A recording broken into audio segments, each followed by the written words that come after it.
We're We're live live. It happened. We pushed the button and it happened again. again.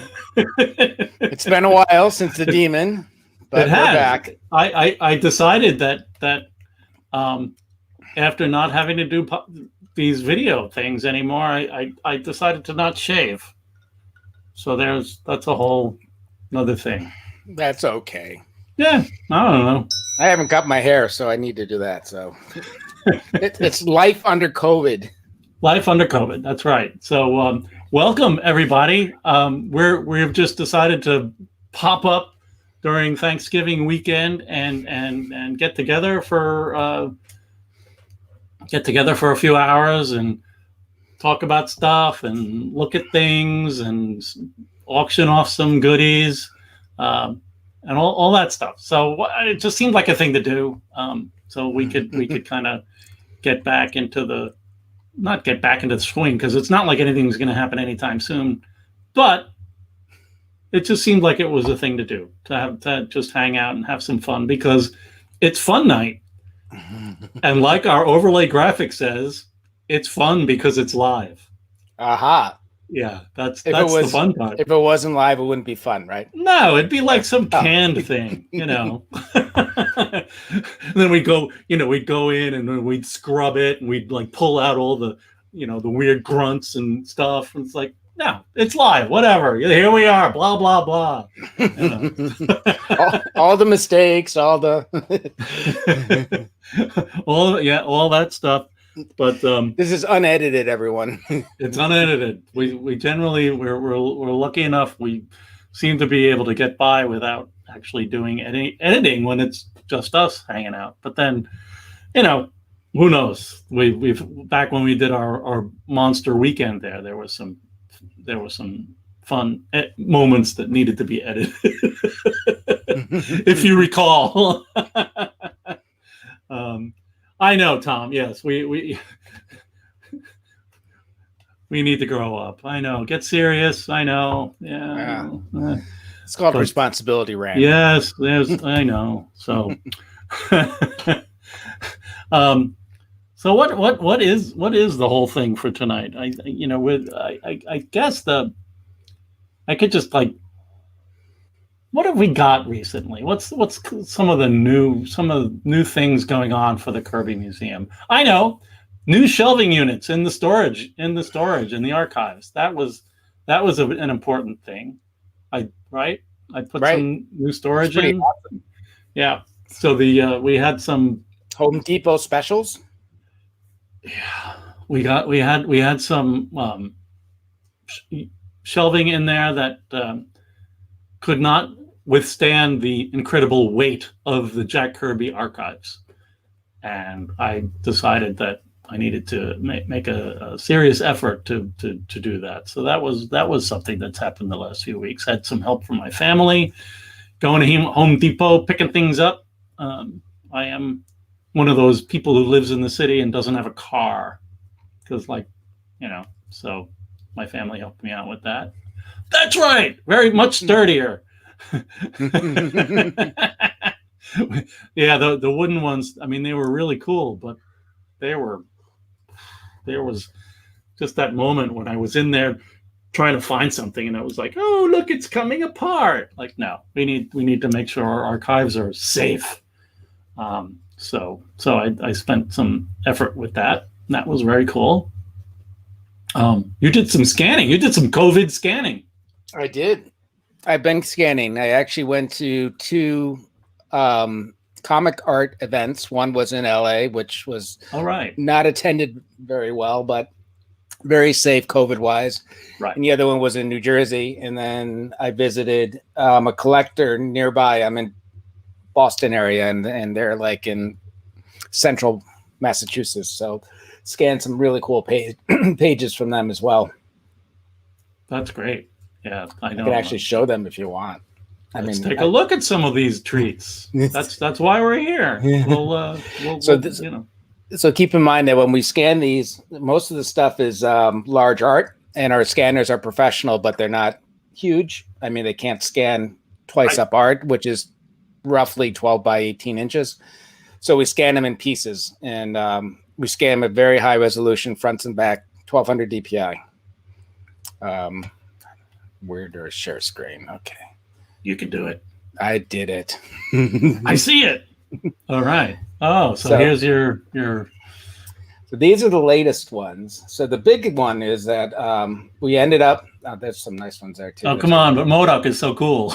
Yeah, the Modoc is really cool. I remember the first time we scanned that, I was excited, but that was a long time ago. Yeah, we got better quality scans now. Yeah. Look at that! Oh man! Just try to get this bigger. There, and then get this out of here somehow. I forget how to do this. Make that thing on. Can you make those things go away? Yeah. I'm trying to. How about the thing on the right? This? No, the other thing. The on the other right. Whatever, it's fine. I thought there was a way to do it, but anyway. Yeah, Modoc, inked by Joe Sinnott. Just beautiful. So awesome. Yeah. Really. And as you can see, you can zoom in pretty close, right down to see the fibers of the pages. Yeah. Yeah. I'm just backing out. Just give me a second. Yep. Got it. So okay. Oh, can I just take a moment? Yep. Hi, I'm Rand Hoppy. I'm the executive director of the Jack Kirby Museum and Research Center. Welcome to our live stream. We're on Facebook, YouTube, Twitter. Are we going out to Twitch? I think we're going out to Twitch. Is anybody on Twitch watching us? Hello. we haven't done it before. And who am I with? You are with Tom Kraft, who's the president of the Jack Kirby Museum and Research Center. Okay, just needed to get that in there. Yeah. All right. And we should mention about comments that we're looking at comments, and please comment it freely. And if there's something that's relevant, we'll post it up on the screen so everybody can see it across all the different platforms. Yep. So we do see all the chat comments. They get consolidated onto our screen here. So yeah, please, we welcome interaction via the chat. But so you got that you got those Thor goodies, right? Yep. So there's also a lot of Thor pages. So they go way back.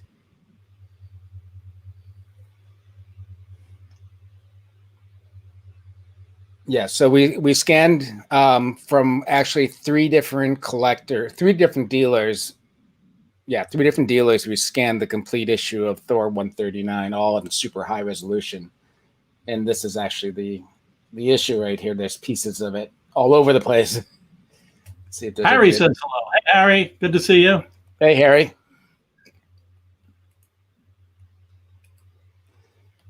And a couple FF pages as well from issue 66. We got this OMAC cover too, but it wasn't done. It's by Kerbert, and it's not by Kirby. But I thought it'd be a nice thing to scan. Sure. And I'll just go a couple through some really nice images here. This is Thor 139. Oh wait, can you go back? Yeah. Just because G Davis is on YouTube is just saying, like, there are those comments there, right? So Sif gestures, she's still a goddess, an angry goddess who cannot stand self-pity. She has eraser, and uses it. She says the thing to do is get your hammer back. And then there's all these notes from Stan, right? Yep, notes on the right-hand side from Stan. Oh, yeah, even so, Saul, Vinnie Coletta ruined this inking. Does it say that? Yes. Yes, it does. Oh, my God, I never noticed that right here. Man. That's funny. Yeah. Jack, hold much more detail. Yeah, Jack had much more detail. Surprise. Oh, yeah, and there's this. Yeah, we rescanned this. We originally scanned this like way back in like 2008 or 7 or right, something like that. Right. I mean, this is a really interesting page. How often do you see Jack Kirby ink or a pencil Spider-Man inked by Steve Ditko, but pencils by Jack Kirby? This is a wonderful page. It's very rare, extremely rare. Super rare. Yes. And we're lucky enough to get this in Los Angeles at the LA Comic Art Show that was last month. Right. Actually, last month. Wow. But he's engaging with the Human Torch, and it's really kind of fun. It's a fun page if you read it. Yeah. And then, of course, we scan the backs too, and we're creating in our digital archive. We're creating a catalog, and the catalog, we're trying to determine what dates that Jack actually drew things. And this comic code stamp was done back in the day to prove that it wasn't going to bother kiddies. And this was after they locked down comic books and stuff in the 50s. But it also gives you an indication when it was all done, inked and lettered and penciled, and it went to the comic code for them to look it over and give their stamp of approval. So generally what happened is it went back to Marvel after this, and shortly after, because usually they're on very tight timelines, it went to the printer. So it also gives you kind of like a halfway point to determine possible dates when Jack actually drew the art. We have a lot of this, which is great. Yeah, we treat the art like it's an artifact. So both the front and the back as an artifact art is of interest. Of course, we love the art. That's the important stuff. But you never know, we definitely keep try to keep both sides. So yeah. Oh, hello. And we just got this cap cover page. I think it's 198. And another random page. Yeah. Interesting when we get random pages because there is some cases where we've almost completed books that had been broken up many years ago, which That's is right. Yeah. Really our goal is to do that. And also our goal is to try to archive stuff that art dealers get, for instance, the Thor 139, so that we could have it in the archive before it gets broken up and thrown to the corners of the earth and never to be back together again. So we have the only complete record of those issues. This one was actually penciled by Jack, but inked by Bill Everett. Right. It's kind of a strange page, but it's interesting. Yeah. The back is totally white, no stamp, which is interesting too. Right. And then we scanned this cover to Thor 142. Pretty. Beautiful. Yeah. And the owner told me that he got it from another private collector who had problems with the fact that the skull? A scroll? Scroll. Super scroll. The super scroll. Yeah, if you look at the actual printed comic, the eyes are crossed, and it drove him nuts. So he actually gave it to a restorer and had them white out the eyeballs so that he could live with the page.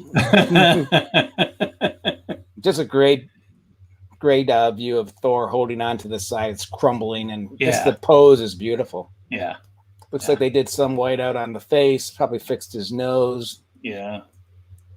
As they do. In this case, we scanned it in 3 pieces. We didn't really need to, but sometimes it's better just to have extra since it's there, and it's only a one-time chance that you have to archive it properly. And if you mess it up, then then it's gone forever, probably forever. That's the back with the stamp on it. And this is a great page, actually. This is Journey into Mystery 105. And what's interesting about it is the figure of Thor on the left was used for the insignia at the top left corner of Thor, I think it was, right? Yeah, the corner box. Yeah, the corner box. Absolutely. It's the corner box, yeah. Yeah. But it's a great lovely chickstone inking. Yeah, Avengers all lined up there. Early stuff. Beautiful. Beautiful inking. It's just incredible.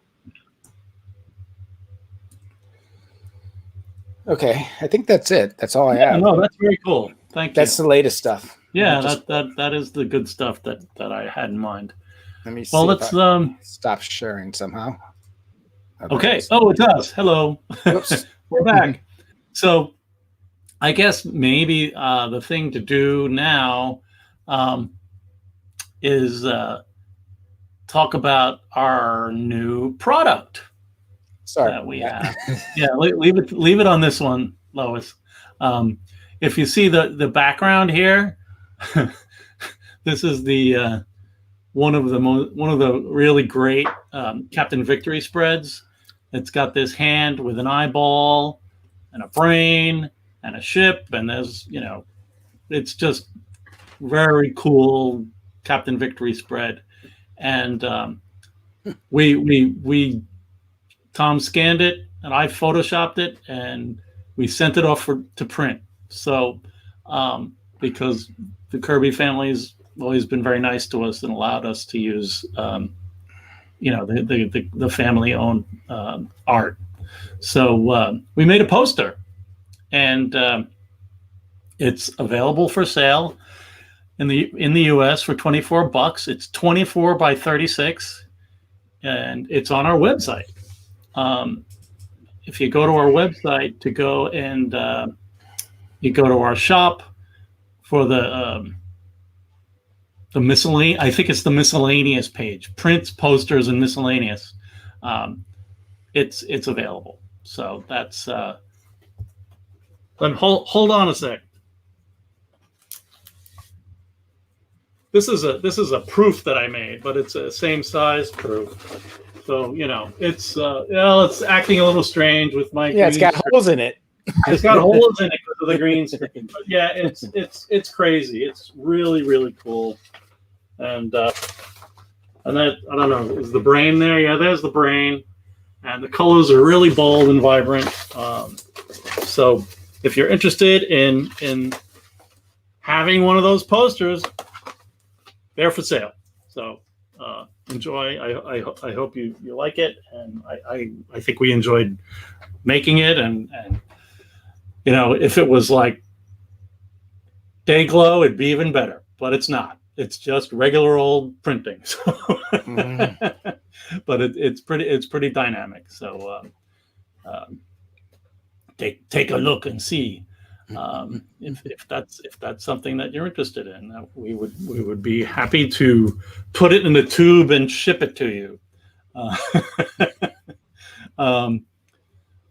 What else? What else are we working on? It's 7:20. Well, I've been working on on trying to archive trying to figure out. So for the catalog, we're also looking at Jack's complete career, and that includes like the 1930s when he started. And I started digging around and finding a lot of the comic strips from back then, and it's pretty amazing because I at first I looked through Greg Thieston's comic strip book, which is very helpful. But it's based on a very limited supply of comic strips that Jack had proofs of, and that his mother actually cut out and put into a scrapbook that Greg went ahead and made photostats of them and created the book and so forth. But I'm finding that there's literally probably thousands of comic strips that he did before he even, and actually some of the dates that I'm finding is he continued doing them into maybe as early as the early 1940s, like 1942. Could be, yeah. Well, I have dates to show that. Some of them are called like Facts You Never Knew, Laughs from Today's News, things like those. Your Health Comes First. Cyclone Burke was another one, but it was very short-lived. There's only like 4 different strips of that. Our Puzzle Corner, Hollywood Tidbits are little inserts that he did. Curious Customs and Oddities, Suckle the Sea Dog, The Black Buccaneer, Lightning, and The Long Ranger are just some of them. But I find the more I dig, the more I find, and I'm finding that there's hundreds and hundreds of strips. It's pretty amazing that Jack actually was a very well established comic strip artist, cartoonist, before he even started doing comic books. So while he was doing Captain America, he was still doing these strips, and they were all for Lincoln feature newspapers. Right. H.T. Elmo's operation, right? Yeah, from Lincoln Features. 1936. I guess he started around February, March 1936, and he probably continued to do a little work into like 1942. Right. Right. So it's really fun. I mean, there'll be more on this as I put this stuff together, but there's a lot of stuff to be to analyze, because in some cases it doesn't look like Jack. It looks like Elmo did it. In other cases it looks like Jack, but other cases it looks like Jack and Elmo. Other cases it looks like pieces of some things were mixed in with other things. So I'm trying to go through and figure out some of this stuff. It's very time consuming, but it's very interesting.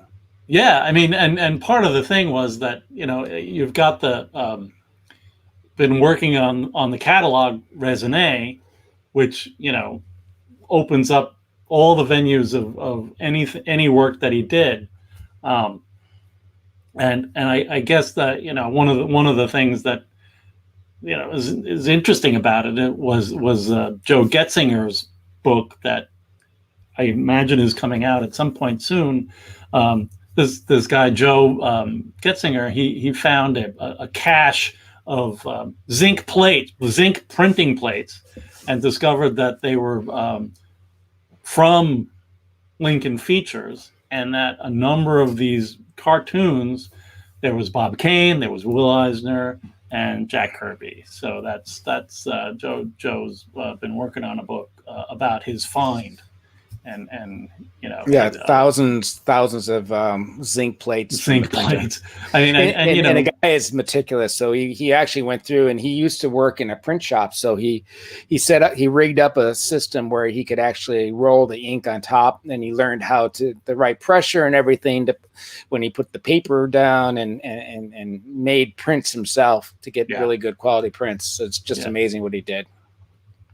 So there's been, you know, so Greg Theakston did some stuff, Joe did some stuff, you're doing some stuff, and one of the things I think that's like a lot of our adventures recently is how the newspaper archives, you know, are more and more of them are coming online every day.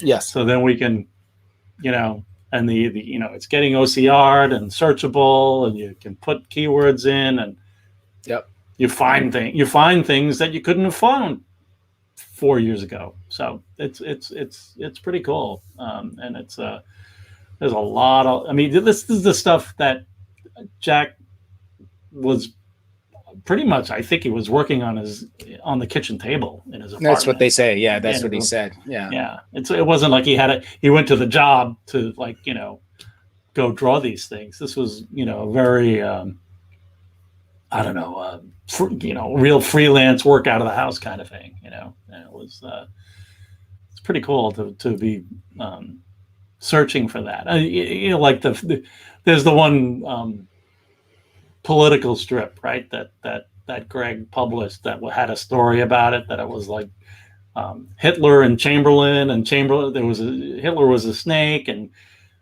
there's some commentary on like what was going on in Europe with the UK and Germany, and the was it Elmo, I think, who was like, "You're a kid. What do you know about this?" Yeah, right. It's like, you know, well, he knew. You know, I also know I'm here in Hoboken, New Jersey, in Hudson County, New Jersey, and there was also a strip that had a kind of a representation of like the boss in Jersey City, Frank Hague, and he's like reaching across to Trenton, I think. So like I believe, and that was you know, again, it was like, okay, Jack's drawing political cartoons. Mm-hmm. It's pretty interesting. Yeah, it's really cool. So that's the thing. It's like is it, what do you call it? Like a rabbit hole or something? I mean, you can just pick stuff with Jack's career and decide to focus on it, and there's a lot there. You know? Yeah, I really started the catalog tab. Right now, we've gone through pretty much all the comic books, at least the published ones. Right. And I started a tab thinking, okay, I know Sky Masters and obvious stuff, and but I don't know, and Blue Beetle, but I didn't know about the early stuff. And I looked at Greg's book and I said, oh, there's probably about, 10 of each of these. And so I started looking at it. Right now, I just focused on facts you never knew. Right. And he started around a number around 57, I think. And I'm already up to 367. So that's like over 300 strips. He didn't do them all, though. I mean, I definitely found areas where, it definitely doesn't look like Jack at all. There was like spurts where maybe he went and did other strips, but word had it that he was doing them on the kitchen table. And then eventually he basically supported his family. And as Ken mentions in the thing, and I think he move his parents out of the ghetto. And I thought they moved out. The census, it was a surprise to see that they moved out of the Lower East Side apparently in the mid 30s. So that implies that this work, and perhaps working in the animation studio, the Fleischer brothers, was enough to get them out of the Lower East Side. I didn't expect that when I did the census research. I expected it to be more like Captain America or just around like late 30s, but it wasn't. There's like a New York census in 1935, and they're like, where did you live 3 years ago? And they're like, same place. And it was like, yeah, they're in Brooklyn. Really? They're saying they were in Brooklyn in 1933? Yeah. News to me. Yeah. Do you know what year his dad died?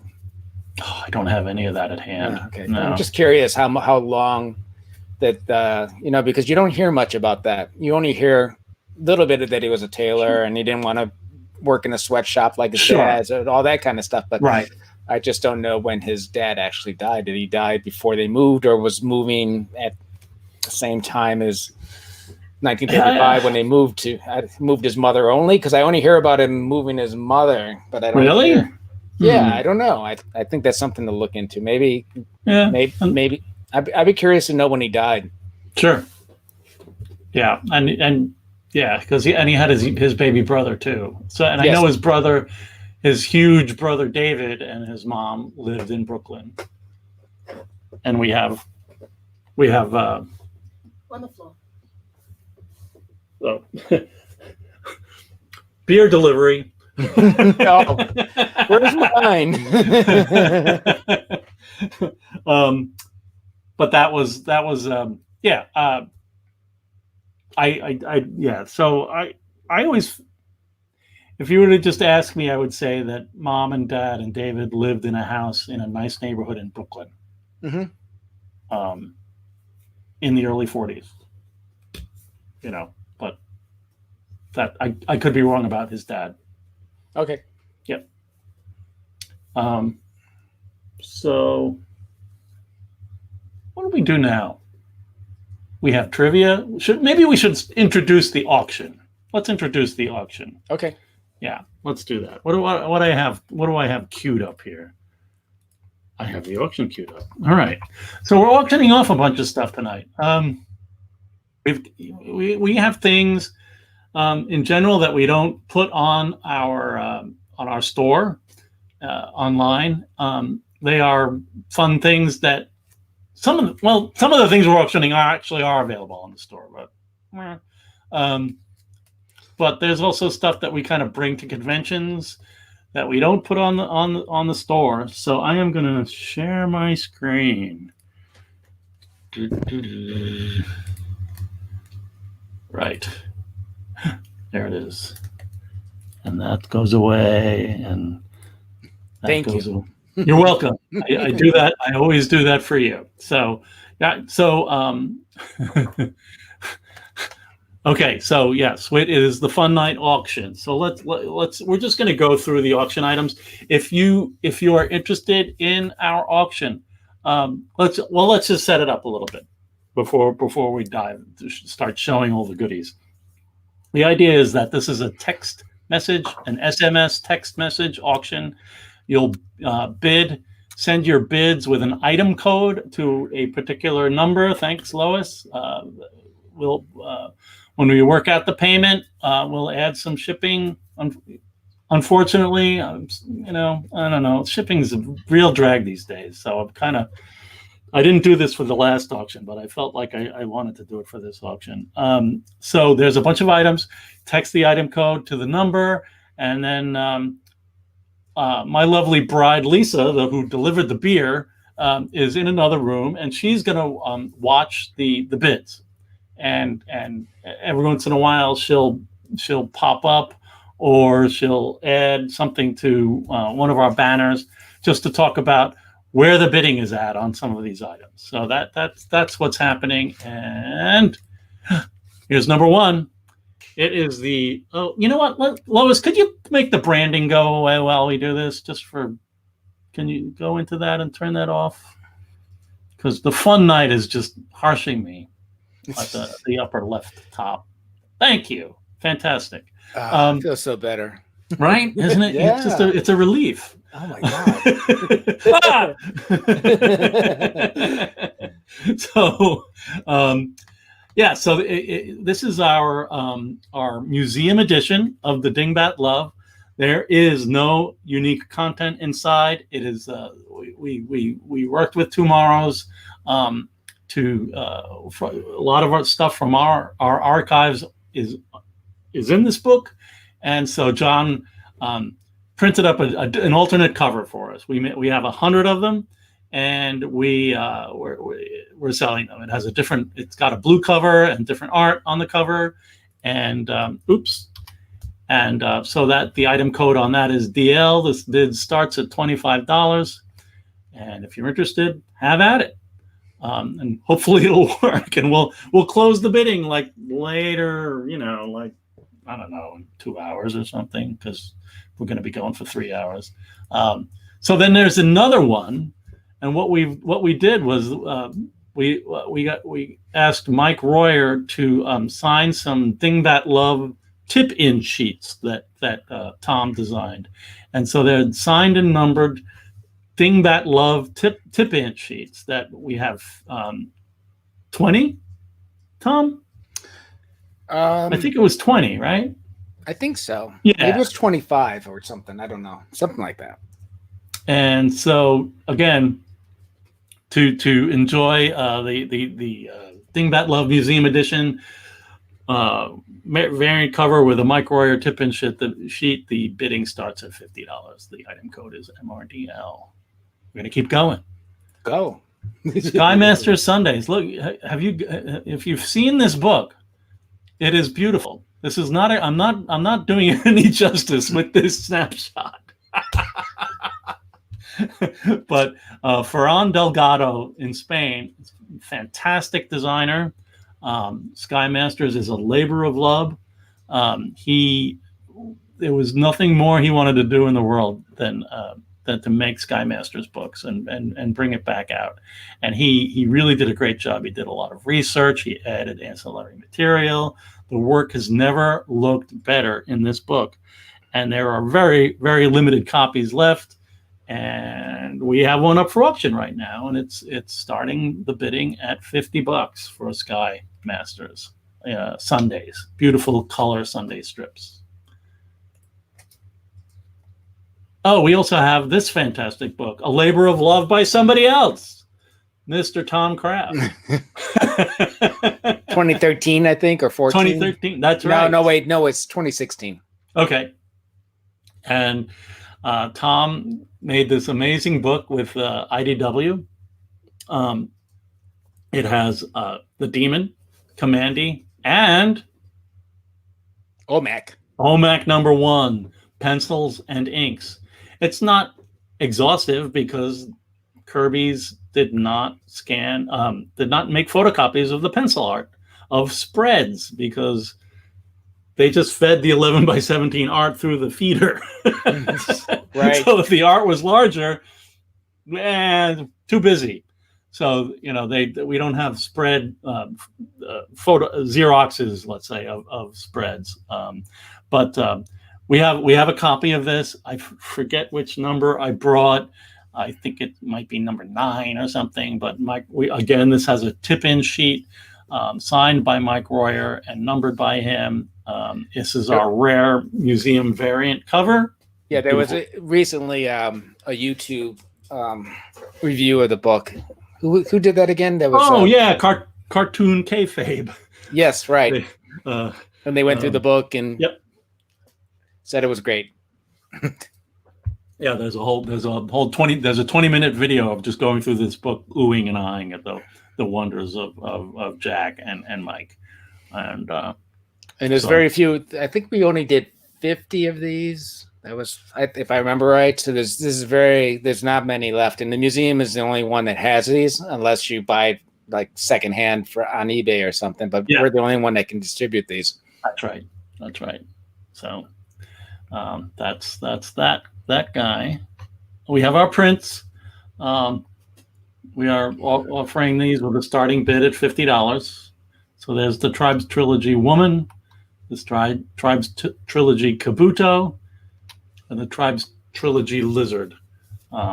Great set of 3 pieces of Kirby art done with black ink and Dr. Martin colors. And the challenge with Dr. Martin colors is, as I like to say, they are fugitive colors. They like to fade. Especially certain ones fade more than others, it seems like. Like the pink. Mm-hmm. So our pal, Mr. Kraft, here, took it on himself. Yeah, what is the size of these guys? Do you remember? 18 by 24? That sounds right. Yep. 18 by 24. Yeah, so we added a lot of extra space around to set off the art, and they're great for framing. Yeah, Tom did a great color restoration on them. Might be able to find some images of what they looked like before, but they were ugly. These are pretty vibrant and pretty darn great estimate as to what they looked like when Jack was working on them. Yep.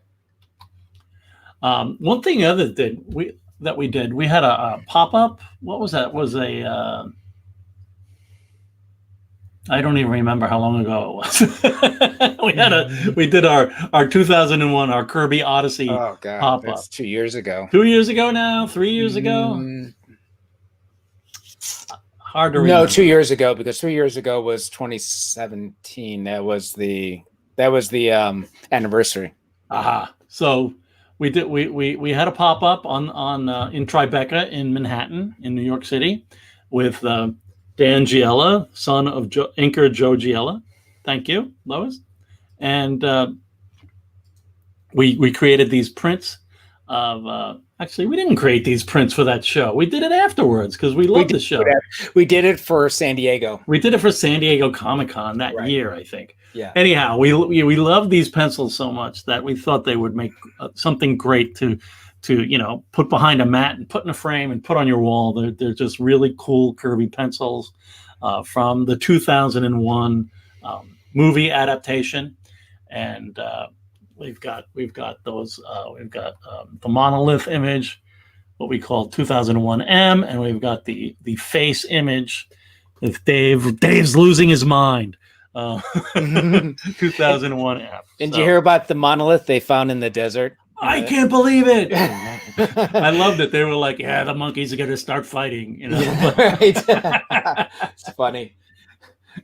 So, so that's that. We've got these 2 prints again. I believe these are also 24 by 18, kind of standard, kind of and then we have robot print. We got a lot of things for auction, man. We're gonna. It's gonna be a scramble if there's a few folks are interested in it. But robot print, beautiful pencil art, printed again on I believe something close to 18 by 24. I'm starting that one at 50. We have Spaceman, the drawing that Jack did for Don Heck for his wedding. That we were able to get a good version of it, and Tom was able to make a beautiful print. So that's Spaceman. Look at that thing, incredible. It's like wow. The bidding starts at 50. We also have a Lord of Light image from that Barry Geller is helping us out with this print. Pavilions of Joy, very popular, right, Tom? Yeah, it's the highest selling out of the 13 different ones. I can see why. It's my favorite too. So yeah, it's starting the bidding at 100, and that was a late entry to the auction. We have Vira from 2001, number 2. That is starting at 50, and it is signed by Mike Royer. Who inked it originally? What's that? Who inked it originally? Correct. And it's cool. It's just it's a great print, and you can go to our homepage, and not only can you see the scrolling going on at the bottom of our screen, but there's also our homepage at kirbymuseum.org. There's a listing of the item codes. So just if it's a little too ephemeral as far as the codes and stuff, I did put that up there. The Lord of Light is not there because that was a late entry. And here's the big surprise. Wow. We're doing it. We've got an artist proof. When we called it an artist proof, it should be a publisher's proof. But we called it an artist proof. So it's artist proof Giclée of the Dream Machine. What is it? 70% the size of the original? Roughly, yes. Yeah. Roughly, right? Yeah. What do you? I don't remember the dimensions. I could try to look it up at some point during the show. It's something like 17 by 40 or something. Yeah, I was going to say 17 by 40 too. Right. Fantastic. Yeah. That might be it. Yeah. We restored the colors as best we could on these two, and it's pretty close to the way it originally was. Yeah, it's a beautiful thing, and it is available in an auction. So we're slowly eking out the last few of these. There might be just, what did we do? We did a run of 40.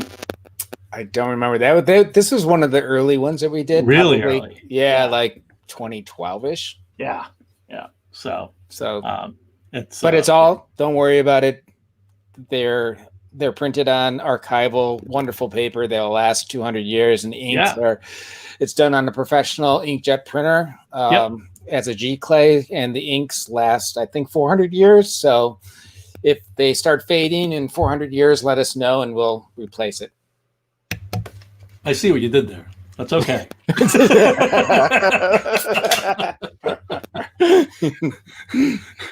All right. So I think that is it for our auction items. And I imagine maybe we'll put some pictures up again later at some point, but we will be scrolling some of the items, information at the bottom of the screen. Yeah, we'll definitely show pictures again. We'll come back from something else, and I'll go back to these pictures, and we'll see how the auction's doing. So get your Dream Machine print, my friends. This is it's a super rare opportunity. I can't believe I said that, but no, they are rare. So there's been a few people who have reached out over the years, like, do you have any more? Of course. Did I reach out to them and let them know that this is happening? No. So whatever. That's what happens. But yeah, so there's that. It's that's our auction, and we're back. It's us. Tom, are you there? Yes, it is. Oh, okay, good. Right. So that's the auction. I mean, if anybody has any questions about that, feel free to ask in the chat. We thank you all for having come by and taking in our Jack Kirby. Can you tell them again how to order, just in case they missed it? Because some people looks like they just they might have got on later. Oh, absolutely. Yeah. Lois, could you put up the bidding information? So if you go to there you go. So it's a text message auction. So if you text to that phone number, 201-204-0532, with the item code and your bid amount, that will get you in, and we'll do an update as to like where the bidding's at on the items. I don't know, sometime soon, but that's part of the. I think that'll be the challenge, because Lisa's watching the bidding, and we want to be able to update you all as to like what's happening with the bids. So yep. So it's first come, first serve. Yeah. Crackle's asking how to bid from outer space. I don't know, Crackles. Yeah. Did you ever, Crackles, did you ever see Space Encounters of the Third Kind, or Encounters of the Third Close Kind? Encounters? Close Encounters of the Third Kind, where the do do do do do. Oh, so you wanted to play some music? Is that how the bidding? Yeah, that's the bid. Okay. So that's what's up. We'll be back for that. You know, we'll do a recap of that, I guess, in a little bit. Yeah, makes sense. Right? Yeah. Yep. So that's the world of our auction. I think we'll yeah, I don't know. What else is going on, man? One of the things that we have in wait is what? Oh, go ahead. No, I was going to say we you know, one of the things that happened even back when the museum started back in 2005, that like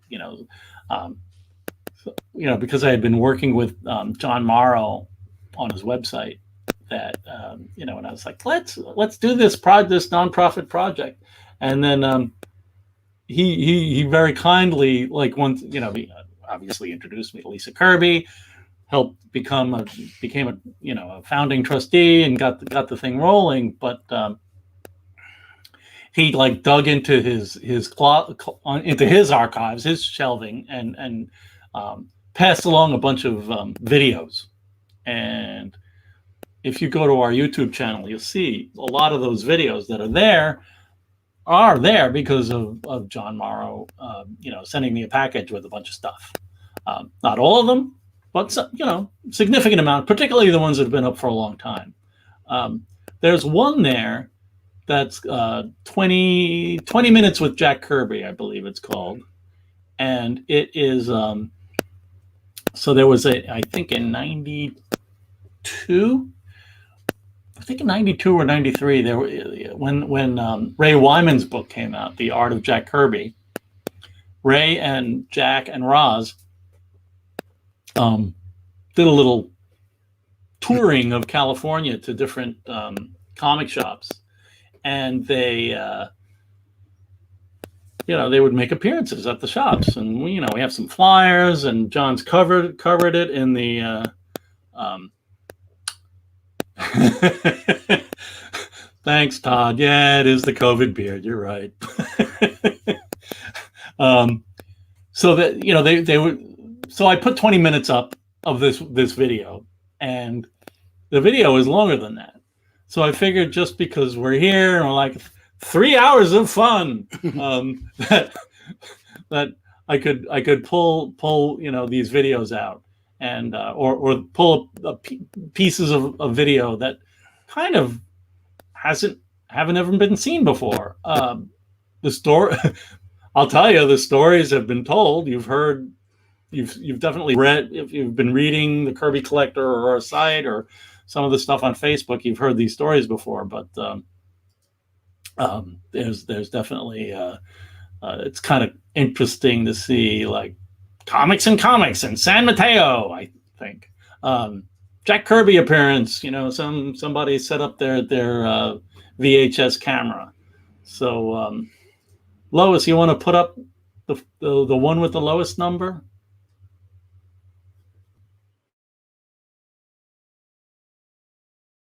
It was a perpetual. And what happened was he got a cut under his chin, had a scar, and he couldn't live with it because he had to be perfect.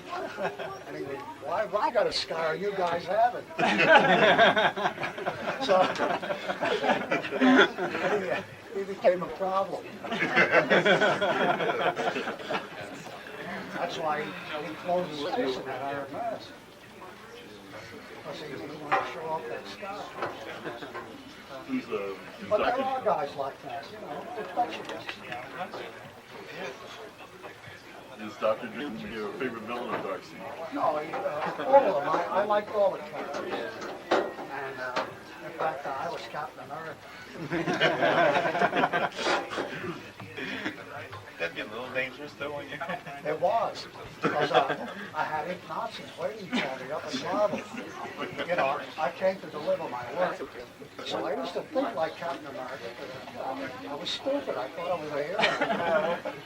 And these 8 guys, you know, they say, "You're Jack Kirby?" And I says, "Yeah."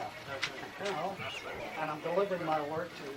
And he said, "Well, we're going to pick the crap up. And we'll wait for you downstairs." So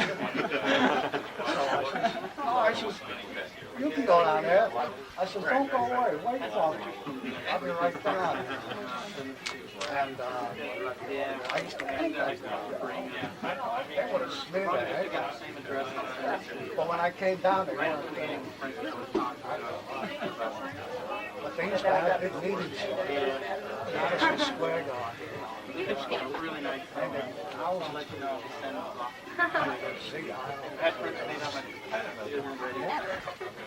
so Roosevelt took care of all of them. He drafted.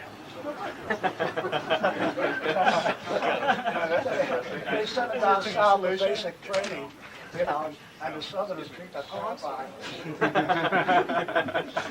They turn them into Americans.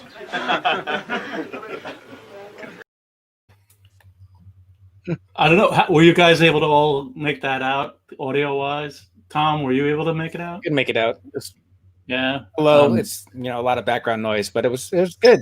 But I could understand most of it. Yeah.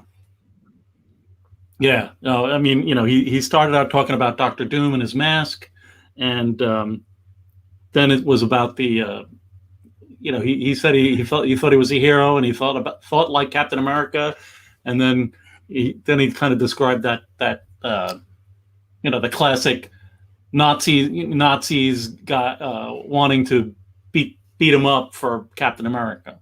For the cover of Captain America #1. Yeah. Why do you make our leader an enemy? And he said that these guys would have splattered him or something like that, but they weren't there when he went to confront them.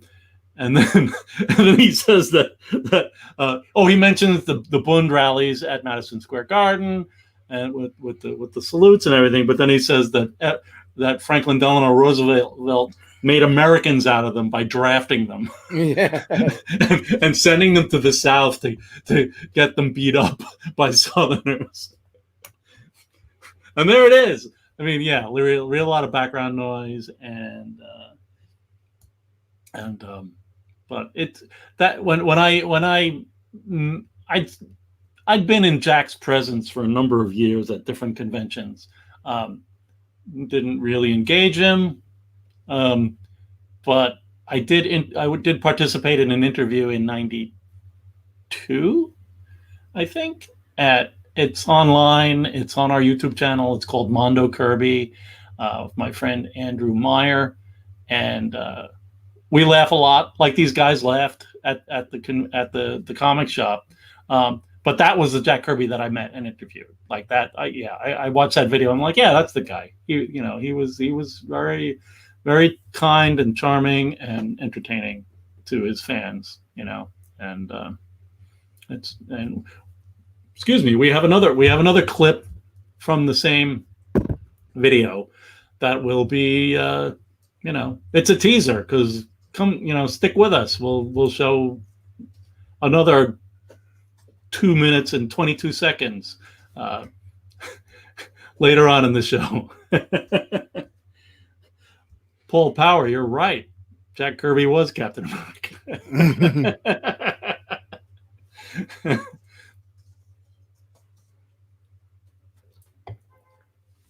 Well, maybe we should. Maybe we could welcome Tommy a little bit early. What do you say about that? Sounds good. All right, Tommy, are you ready? Give me a thumbs up. He's in. All right, Lois, you want to put Tommy up? I can do that, or you can do that. There he Hey, is. it's very dark Hey. in here. Sorry, guys. Oh, There we go. looking good. But Hey guys, thank you for having me. I appreciate it. hey, sure. It's our Like I said pleasure, man. earlier, honored to be a part of anything that you guys do. So thank you so much. Oh well, you've invited us to participate in your stuff too. So it's Yeah, but we're you know. just a couple of knuckleheads, and you guys are the Jack Kirby Museum. So there's a bit of a Really? difference. You know? I don't know. I Ask don't my think there sisters is. what they think about my knucklehead quotient. But Or my wife. My wife. Well, we're all a bunch of knuckleheads then, I guess. Right? yeah, that's right. We're all a bunch But, of knuckleheads that love Jack Kirby. Yeah. Yep. So it's so Good company. That's So- what I say. We're yeah. a good company. No, I mean it's always something. He's it's really an important subject and always seemingly always relevant. Yeah. The comics are just great. His stories, like he would say, like you read his stories and then, oh, so that's how Jack Kirby answers that question, Yeah. you It's know? true. right? There's definitely, even when it's the most, like out of this world storylines, like there's always a humanity, within all the characters and all the stories that are just like at the core of humanity, And that's something that always kind of comes up on our show. And another thing, like you had mentioned that it's important because it kind of touches on he kind of touches on a lot of things. And that's also something that comes up on our show a lot. We like to do, I don't know who doesn't know, you guys know, I know that we do, me and my buddy Mike do a show called Jack Kirby. It's a podcast. We have an Instagram page. And we've been doing the page probably since 2014. Oh, But cool. we've been doing the podcast since his 100th birthday, 2017. Wow. Okay, great. And a lot of the thing, the cool thing about the podcast is that, each episode is kind of dedicated to some facet of Kirby's work, whether it be a single story, a single character, even an arc, maybe a book in general, or just random kind of stories that we decide to do. There's always a connection to art, to history, to pop culture that we always find.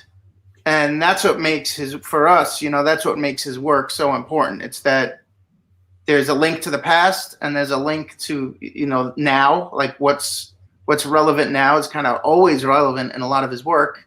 And there's a link to the future, because you got stuff like OMAC and Captain Victory. And there are so many, even the Fantastic Four stuff, like so many things in that like he predicted, cell phones and video and like doing this like right now, like this is a Jack Kirby invention from the Sky Masters, like they did this in a comic strip from the late 40s, early 50s, so Yeah. it's late 50s, but either way, it's pretty amazing that a guy like that had so much in his brain, and then we're still grown men and women still talking about it to this day. Yeah.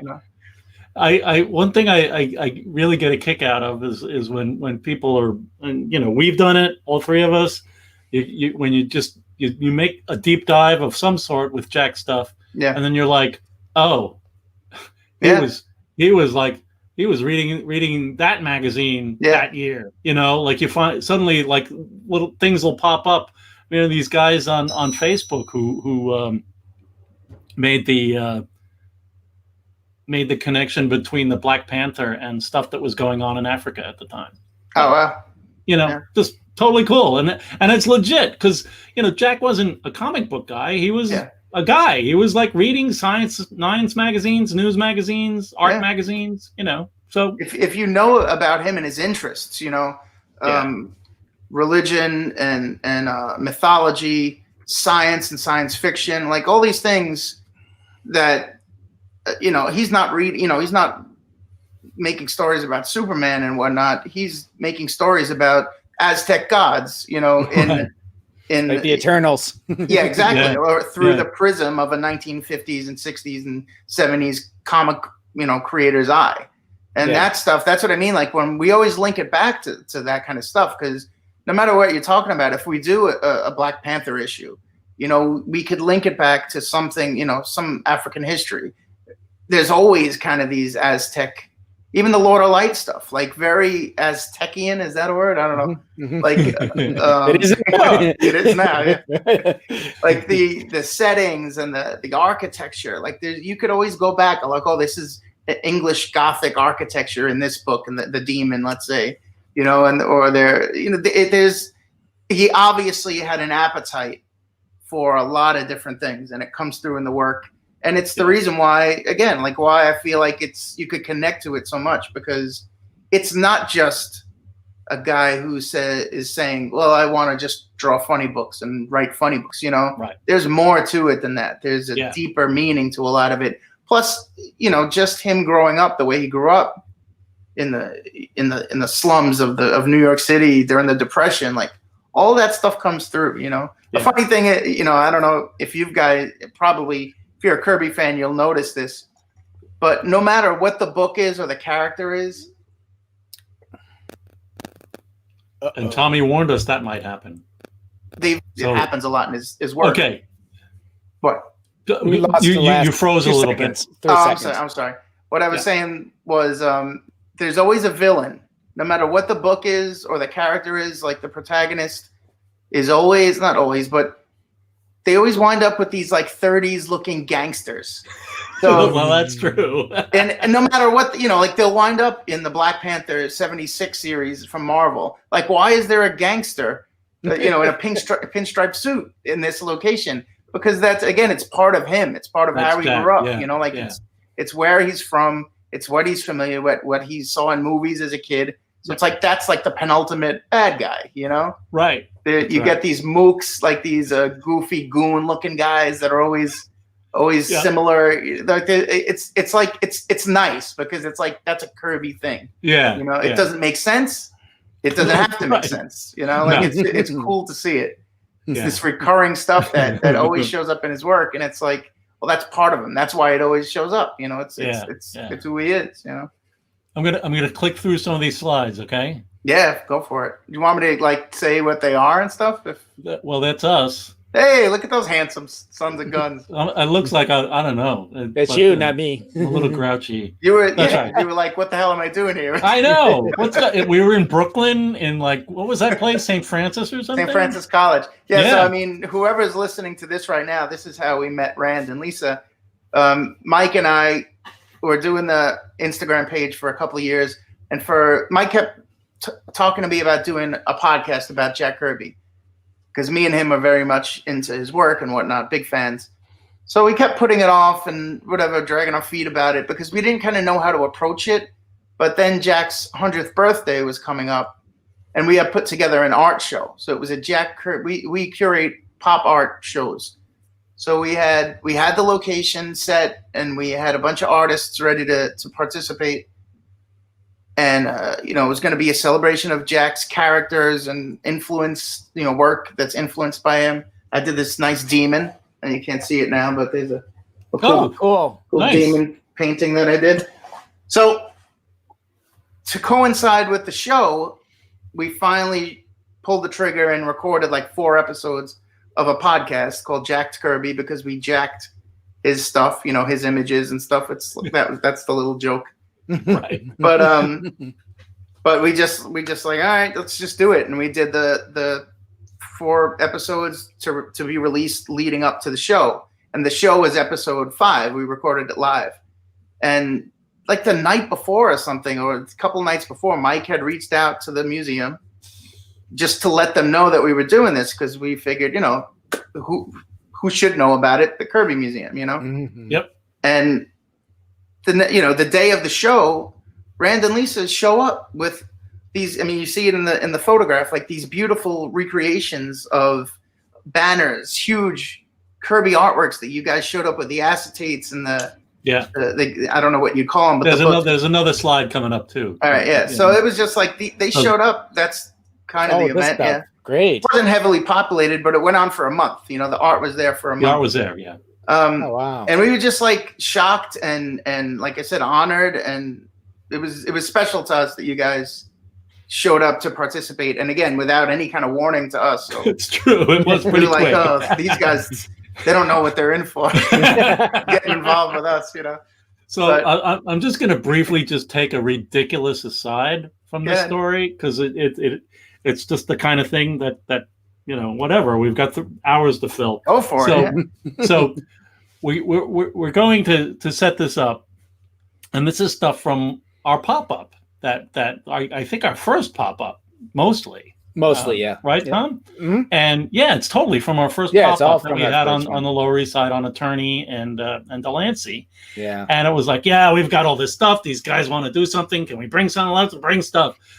But what we needed was foam core, and so we ended up.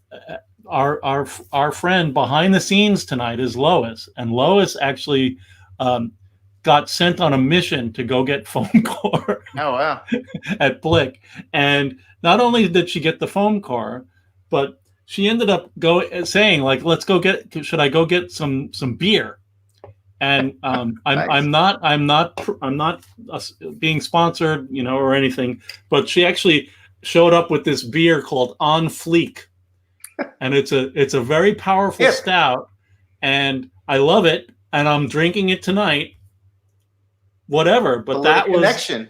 On Fleek was what that day was my first time drinking On Fleek. It's a nice little memory you got. And I thought a can of a brewed beverage called On Fleek was hilarious. You know, for the kids, you know. For the kids, exactly.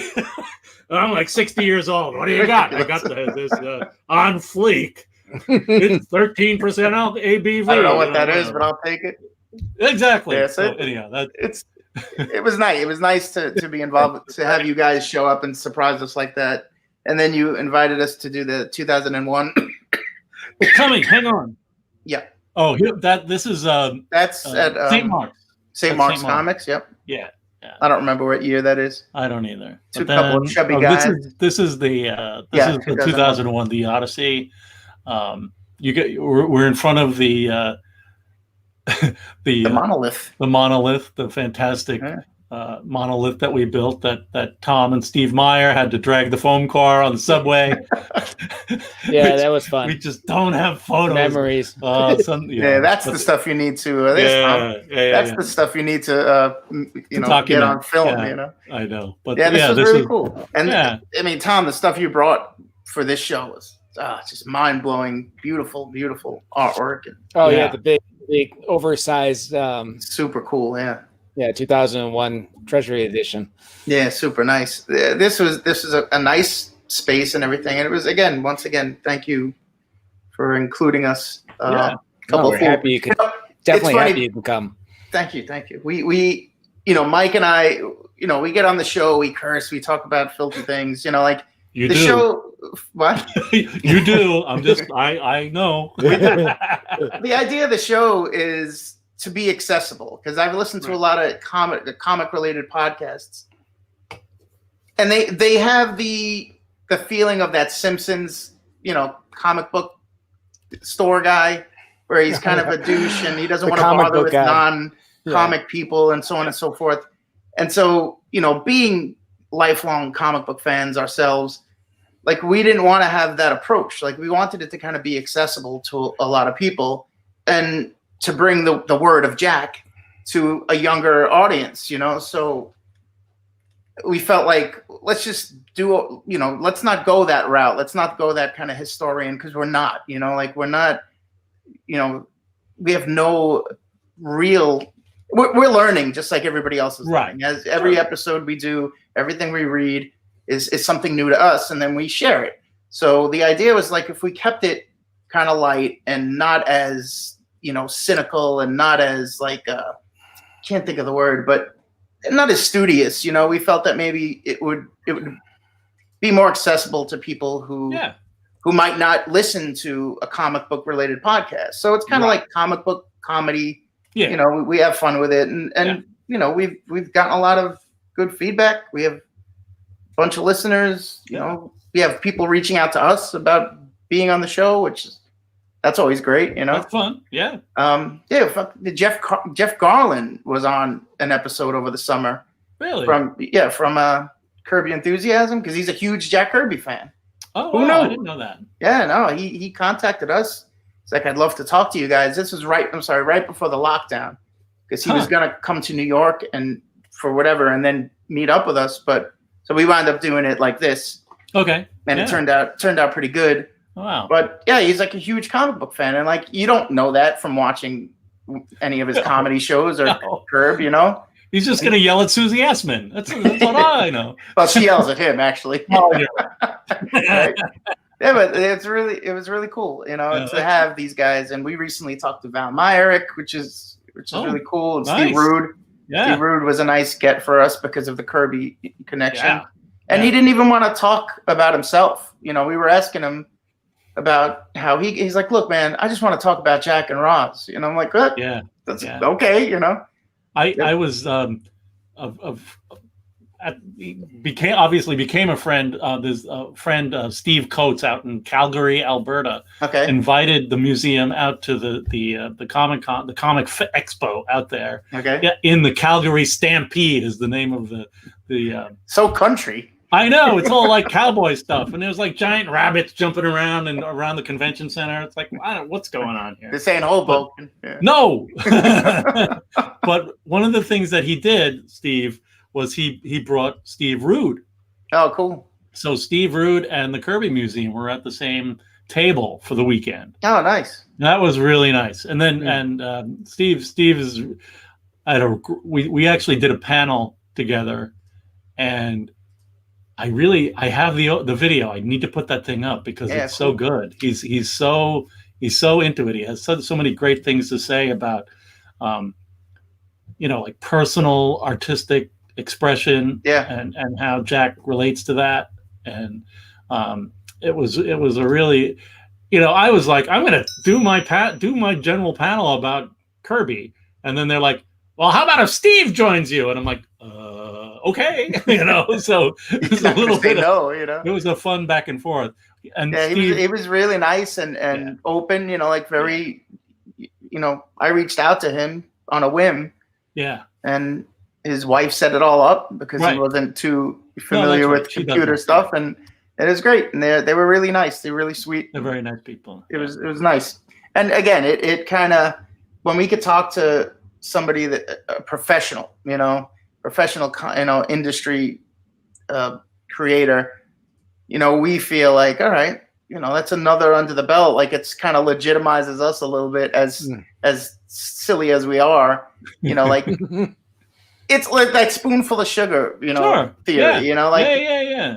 It's a real love, a labor of love for us, obviously. And we're celebrating a creator who without which all of this wouldn't, all these movies and all this wouldn't even exist, No. And not even comic books, but so much more. Like so many, his influence is so vast, and I don't think people get that, No. I still, talk to people who are like, well, I don't know Kirby. I'm like, well, you're an idiot, You'll learn one day. One day you'll get it because it happened with us too. When I was a kid, I mean, you guys are a little older than me, but I would see Kirby's work and I was like, oh, this is, looks old fashioned, Right. But eventually later, when you wise up, you're like, I get it. Like I see why this is what it is and why it's so important, Yeah, it seems like, to the unaccustomed eye, like the knees, the fingers, the hands, and the mouth are like they people kind of recoil from that somehow. Like, what's going on with those knees? It's like, whatever. Read the story. It's like square fingers. Yeah. But the odd thing is though that I don't think it's the style of Jack, because there are artists working now, like currently, who are just as odd, Sure. who whose artwork maybe right off the bat is off-putting because it's not what you're used to, but yet they're extremely popular. So I think it just has to do with the era. People don't want to admit that they like something that's 60 years old, Sure. or they just, they just can't latch onto it because it's not their era, Okay, Grandpa. Yeah. Because if this stuff, if you didn't know and they just put it out in a comic, they put out a Jack comic now, and nobody really knew who he was, they would be like, "Oh, this is cool. Look at this crazy artwork," Yeah, totally. So it's a matter of people wanting to like stay in their lane and not move out of their comfort zone, really, as far as time and age and eras and whatever. But I mean, as I'm getting older, I'm liking the older stuff more and more. Yeah. I mean, I always liked it, but specifically with Jack, and the show's fun. We have a good time. I'm waiting. Not that I want the competition, but I'm waiting for you to start a podcast. I don't know why you haven't yet. Well, we were doing this live stream stuff. That was pretty great. But you're right. There should be some kind of more podcasty like thing. Just something regular, to keep. Yeah. I mean, we're doing it, and we mention you guys all the time. Yeah, thank you. Even you guys personally, like your names come up a lot. Yeah. I'm not joking. It does. But there's a cat here. You see him? Yeah. Oh yeah, nice. Yeah, cool. Who is that? Being calm, Jackson, the cat. Jackson, my brother's cat. But yeah, I mean, I just think it'd be nice to have to hear your opinion on a regular basis. It's a good That's point. just me. Yeah. And then I could be a guest. Yes. All right. I'm gonna put this on again. Look at you. Yeah, look at that. The original. Oh yeah. That was at New York Comic Con 2017, I think. Right. Yeah. So the guy that had that, I forget you probably know him, Tom. Yeah, I do. Yeah. He said that's the oldest existing Avengers cover. Is that true? It's the oldest one we have in the archive. That's all I could say. Yeah, I guess that's what he meant. He said because they got stolen or reused or destroyed or whatever. So we had this up in our pop-up. Tom, we've had a scan of it for a while. We printed up a nice version of it, and the melter just cracks me up every time I look at him. Like I'm just like, really, the melter? Look at him. He's like cross-eyed and like, he's just because why? Why that character? I know. And again, it's another one of those Kirby dummies. There's a lot of these like Lummox characters that he has. They always have this, dumb look on their face. And I think Mark Evanier came over to one of our booths when we had this up at probably San Diego. Where we had the print up, and there was just a whole thing about like who is the inker on this thing. So he's like, it's Carl Hubble, and Carl Hubble is somebody, and maybe it was him because it's really good inking, and it's not necessarily particularly on the Cap figure, but you don't really see that much of that style of inking. So it's kind of something for the art ID people. Is this Carl Hubble? Yeah. I mean, it definitely doesn't look like Stone. usual, Doesn't look like Sinna. Master of Inkers. Yeah. So it's a beautiful cover. Just it's an iconic cover, regardless. Yeah. But it is strange now that I'm looking at it. It's sorry, I'll go back. Very thin. No, that's all right. That's all right. Yeah. Go ahead. And Yeah, that's the Kirby portrait that I did for the anniversary, cool. for the birthday show. Yeah, it's great. Mixed medium painting and charcoal and stuff. Yeah. The king. Fun. Did a little king, little crown in there, and it's a little reference to Basquiat. Yes, of course. It's a little good. Pop art reference. Because I always kind of refer to Kirby as a pop artist, right? Like, he's a fine artist, but I also feel because of the work that he does, the mediums that he does, it's pop art. Yeah, it's art made for the masses. So really. Totally. But a very good one. Yeah. The best one. Oh, nice. That's another Dark drawing Side. I did for that show, Dark Side. That's fun. Yeah, cool. little funky, Yep. Have you ever done any comic Funky. art? I mean, No, I've published, never. like, You know, when I was a kid, I wanted to. When I was in junior high school and whatnot, and I had actually met with Paul Levitz, right, the guy from DC, and I was for my 15th birthday. It was like a friend of a friend, so she took me up there to meet him, and he looked at my stuff. He's like, "Hey, it's all right, you know, but like you got to learn how to draw buildings and cars." I'm like, I don't want to do that, so I never really got into the sequential art. I'm not that good to do to keep it steady, but panel to panel. pacing. But yeah. so I never really pursued it. And then Is he gonna come back? Will he come back? Come back. Come back. Mommy. Come back. It's Jackson's fault. Yes, the cat ate the wire, Cat. There's 2 cats, I think. the cable wire. Yeah. I don't know.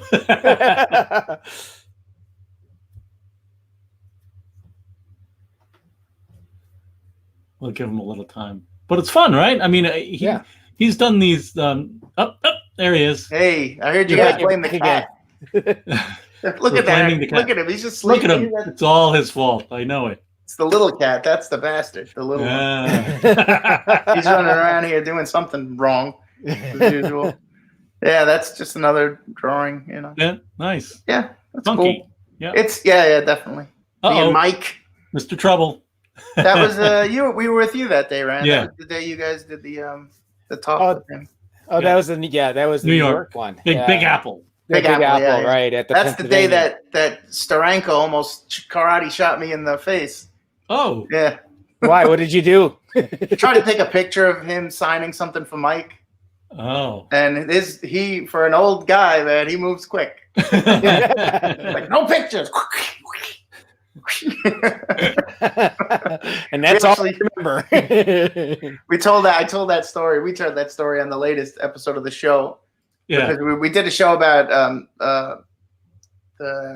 Jack did that one book of the karate book, Richard Dragon Sure. for DC. Yep. You know, it was like that one issue. Yep. So we did a show about that issue, but then we also kind of talked about the kung fu craze of the 70s and Uh-oh. a lot about Bruce Lee and Oh, there whatnot. he So is. Yeah. He judo did the- guy or something. Oh, He did that Bruce Lee comic, which ended up being Phantom Force. Franco, yeah, not Jack. Oh. Jack. Wait, Jack? Jack did it. actually did a For- Bruce Lee Phantom comic. Force was that was the one that came look out. At Phantom in the- Force from the Image guys. Yeah, Image. That's right. Okay, yeah, I'll check that out. Oh wow, I wish that- I didn't know that. We haven't gotten to that stuff yet. You know, Right. we're Right. kind of starting Look, back. Check that stuff out because I don't know what the deal was with the Bruce Lee estate, but it was like, Oh No. wow. and then he had these pages, and then the Image guys came and said, let's do something, and They just changed the name. They worked their magic, and Oh, cool. Yeah, definitely. We'll definitely talk. I wish I would have known because I would have brought that up I know on that episode. What an idiot. What else Yeah, do we that got? it was All right. the origins of that book itself were pretty interesting. Yeah. Denny O'Neil and all that. It was interesting. And Oh, we got the to Richard talk about- Dragon. The Richard Dragon. Yeah, the stuff? Richard Dragon. Yeah. And we got to talk about Bruce Lee, so it was cool. Yeah, that's good. Yeah. Yeah. Yeah, that's what I mean. We always kind of try to link them in. Yeah. In October, we did a bunch of horror themed books, but Right. not the monster books that he did, but basically superhero books that had horror stories. Oh, cool. So we did like Fantastic Four '97, the creature from the Black Lagoon, whatever the Yeah, right. monster from the Black. What the hell did he call it? It's not I the don't Black know. Lagoon. You know what I mean? That Yeah, episode. we know. Wait. We know. And then we talked about the creature from the Black Lagoon and Millicent Patrick, how she created the Yeah. the creature. So it was like a nice way to kind of link the two things. It gets a little pop culture-y, but Yeah. that's Yeah. we're interested Cool. in that too. So Yep. it's fun, And I like to have you guys back on as well at some Yeah. point. Happy to do it anytime. Via Zoom. That's Well, that's what yeah. we're doing these days. Well, what is going on here? All right. So one of the first episodes one of the very first episodes that we did, we talked about our favorite Kirby covers, like the actual covers of a comic. And Joey, who was a guest on the show, that little guy in the front, he talked about this cover. And my friend Glenn Grassi is an animator. And he made like a minute-long clip of, using the audio from the show where he kind of, he made the creature move around and we're talking and stuff. He did a really funny one with Jeff Garlin, actually, when Jeff Garlin was on. Oh, yeah? I'll send it to you guys. About, Jeff was talking about being in movies. And he's like, I don't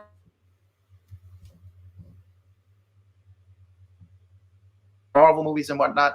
And he's on Commandy, So we did my friend Glenn again did the animation of Jeff as the doctor. It's pretty funny. Oh my gosh! Like in a dog costume. Oh my gosh! Yeah, it's really good. It's really good. I'll send that to you guys. This cover, it's a cover, right? Yeah. This thing, this monster, because it was like there was a thing like what was it, 10 years ago or something, where there was I'm gonna get it really vaguely wrong, but some cartoonist took that cover, redrew it, and then it became part of the New Yorker magazine caption contest. Oh wow! And people were like, "Hey, that's Jack Kirby." Tommy's gone, and he's coming back. Yeah, so they were like, "Hey, that's Jack Kirby." So that was a little bit, that's a Marvel Comics cover, and so there was a little bit of cha-cha-cha, about that. Yeah, it's because it is kind of a supremely creepy thing, like that monster outside the window, like that. Not easily forgettable. No, no. And my friend and Glenn had made the woman it's pretty good. I'll send that to you guys too. Funny stuff. Yeah, my friend Glenn, he just won a couple of Emmys. So he's doing all right. Oh, nice. That's fun. We're not winning anything, but he is. So.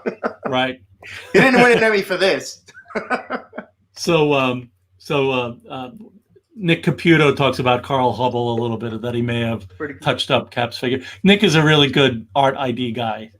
He's been doing it for years. We've known him for a long time. So thanks, Nick. Appreciate it. He contributes a lot to comics.org as well. Yeah. Oh, cool. Yeah. Saul Brodsky, huh? Yeah. I know it's definitely been attributed to Saul Brodsky, but then, like I said, Mark Evanier walks over and goes, "I think it's Carl Hubble." So, So it's Carl Hubble. That's what... that guy. I don't know him, actually. Yeah. No, episode number 1. Yep. How? So that's a Dr. Strangelove reference. Yeah. We're big movie guys, and like I said, great. pop culture guys. That's Mike's a huge. It's really cool. I have a friend, Joe Milazzo. He was actually a guest in one event with you guys. He's a really amazing artist, a musician. He does a bunch of cool. He's just a talented guy, and he recently took the. There's a bit of prose in the 2001 adaptation, the Treasury edition, that Joe took. It's like one specific, panel, where it's really beautifully written. And Joe took it and wrote a song with it. So that is awesome. Yeah, it's pretty good. I'll send that to you guys too. Yeah. You got to give me your phone numbers. That way I could send this shit to you. Oh, okay. But he did Instagram messaging stuff. Yeah, I don't know how to send a song that way, No. But he did it was pretty cool. So we played it, or we're saving it to play when we do the 2001 episode about that's cool. About the actual the series, not the adaptation. Have you ever seen any of the readings that we've done of the 2001 comics? No. What you guys did it for the 2001 event? Yeah.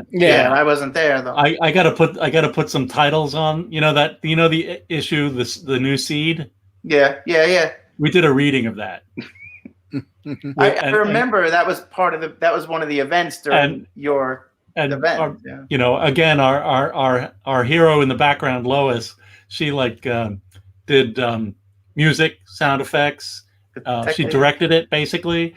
and cool. she got to perform the New Seeds lines, which to me, like reading a 2001 comic and to have the New Seed actually speak Creepy. was really weird and Yeah. creepy. Creepy is a good word for it. Lois nailed it. I want to Yeah, hear creepy. this voice. I want to hear her voice. It was great. Do you guys have it online? I have to title it. I Okay. pulled it together and made a little something, but I just haven't titled it. Yeah, definitely. When right, you do, Lois. you send it to us, and we'll definitely share it. Yeah. We did for our year anniversary episode. We did a reading of there you go, of This Man, This Monster. Yeah, nice. So like an audio play with sound cool. effects and all that stuff. But we did it 5 idiots in a room. You know, we set up a couple of mics. And we just did it like they would do like the old radio shows. Yeah, you know? yeah. But also with commentary as we go. So we'll throw in jokes. We'll throw in, we'll talk about the artwork as we went. So me and Mike played the Thing. Oh. But like, because he has two, there's the Thing, the real Thing, and there's the imposter. Yeah. So we did both of those. It was a lot of fun. Really ridiculous, but a lot of fun. So it's like, you're doing a dramatic presentation, but then like Mystery Science Theater 2000 on it as well. Yes, exactly. Okay, that's it. Because there's also things in it, again, it's because of the time it's written. There's stuff that's obviously funny when you read it now, Yeah, okay. Like there's, for one example, there's like, all the kids are hanging out in like a soda shop or something, and it's called like Carl's Coffee Cafe, and it's all K's. It's like, why? Jack and Stan didn't catch like, hey, maybe that shouldn't be on the K's. Yeah, like maybe that shouldn't be, stuff like that, where we would comment on during the play, and we'd laugh and stuff, great. Nice. Yeah, it was definitely a good time. We keep planning to.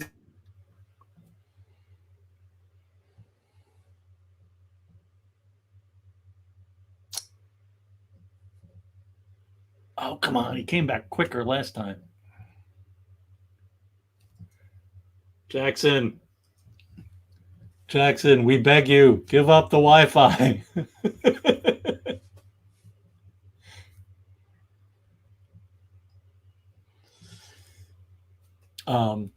That darn cat. That's right, Lois.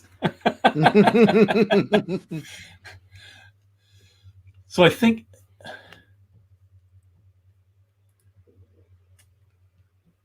Tommy. I think after this we'll take a look at some. All right, he's going away, and hopefully he'll come back. We'll. Here he comes. Yes. Oh, Adam. Do it. I guess. There he is. Hey, sorry. That's okay. I don't know why this keeps happening. Really annoying. We're just all. It's all about the cat as far as we're concerned. So yeah. Fine. Blame it on the cat. That poor guy. Trouble. Another demon that I drew. He's laying there now, but once when you're not looking, he's gonna jump up and grab that cable wire and steal my breath. Yeah. No, it's the little one. The kitten is he's the menace, but menace. All right. I think he's taking a nap because I don't hear anything right now. All right. Unless he's problem. Yeah, exactly. He's in the modem box of the internet, the Verizon box. Yeah. Pulling wires like a gremlin, But this is a good one too. Thanks. Yeah, that's a little Kirby kind of drawing, Yeah. I made a T-shirt of that on that'd be TeePublic. cool. Oh, cool. I don't think I'm allowed, but it's there. Oh, fine. I think I've sold like 3. Yeah, it's like a whole $6 I made. Yeah, that's a cool one. Colorful. What? What'd you say, Tom? He's on its way. Hey, Warner Brothers, right? Yeah. We want, like I'm starting to like reach out to artists more. Just because I'm like, why not? We never wanted to kind of bother people. Like, I don't want to ask people. They don't know us. They don't want to be bothered. But I'm like, what's the harm? What's the harm? People say no. They say no. If they don't get back to us, they don't get back to us. We've been talking back and forth with Mike Royer for a while, and it just never seems to commit. Yeah. we would love to have him on, obviously. He says, I'm interested, but then it just never, goes anywhere. So Right. I'll keep bothering. Again, I don't want to bother him, but Yeah. I don't know. Rand, put in the good word, all right? No, Mike's a great guy. He'll Yeah. he'll Yeah, I mean, definitely- he's never not nice in the correspondence. He's always very nice. Yeah. But like I said, recently I've been reaching out a little more to artists and stuff, because even though there's so much Kirby to cover, and we could go on and on, it's interesting to get other people's views about him, but also to talk to other creators, because it kind of adds a freshness to the show. A lot of times we'll wind up telling the same stories just because the same references come up. Yeah. So this is a good way to kind of break things up a little bit, and also, but still talk about Kirby, but also talk about other stuff, So it's not getting away from Kirby at all, but it's broadening, it's getting bigger. Yeah. What one thing that I've never asked you or never heard. Yep. Maybe because you've talked about it and I didn't listen to those episodes. It's okay. But what was your entree to Kirby? How did you find him? I mean, I've always known who he was, being a comic book fan. Oh, really? Yeah. Yeah, Okay. yeah. When I was a kid, I knew Jack Kirby. I knew his work. Generally, I mean, we talk about this in the first episode of the show.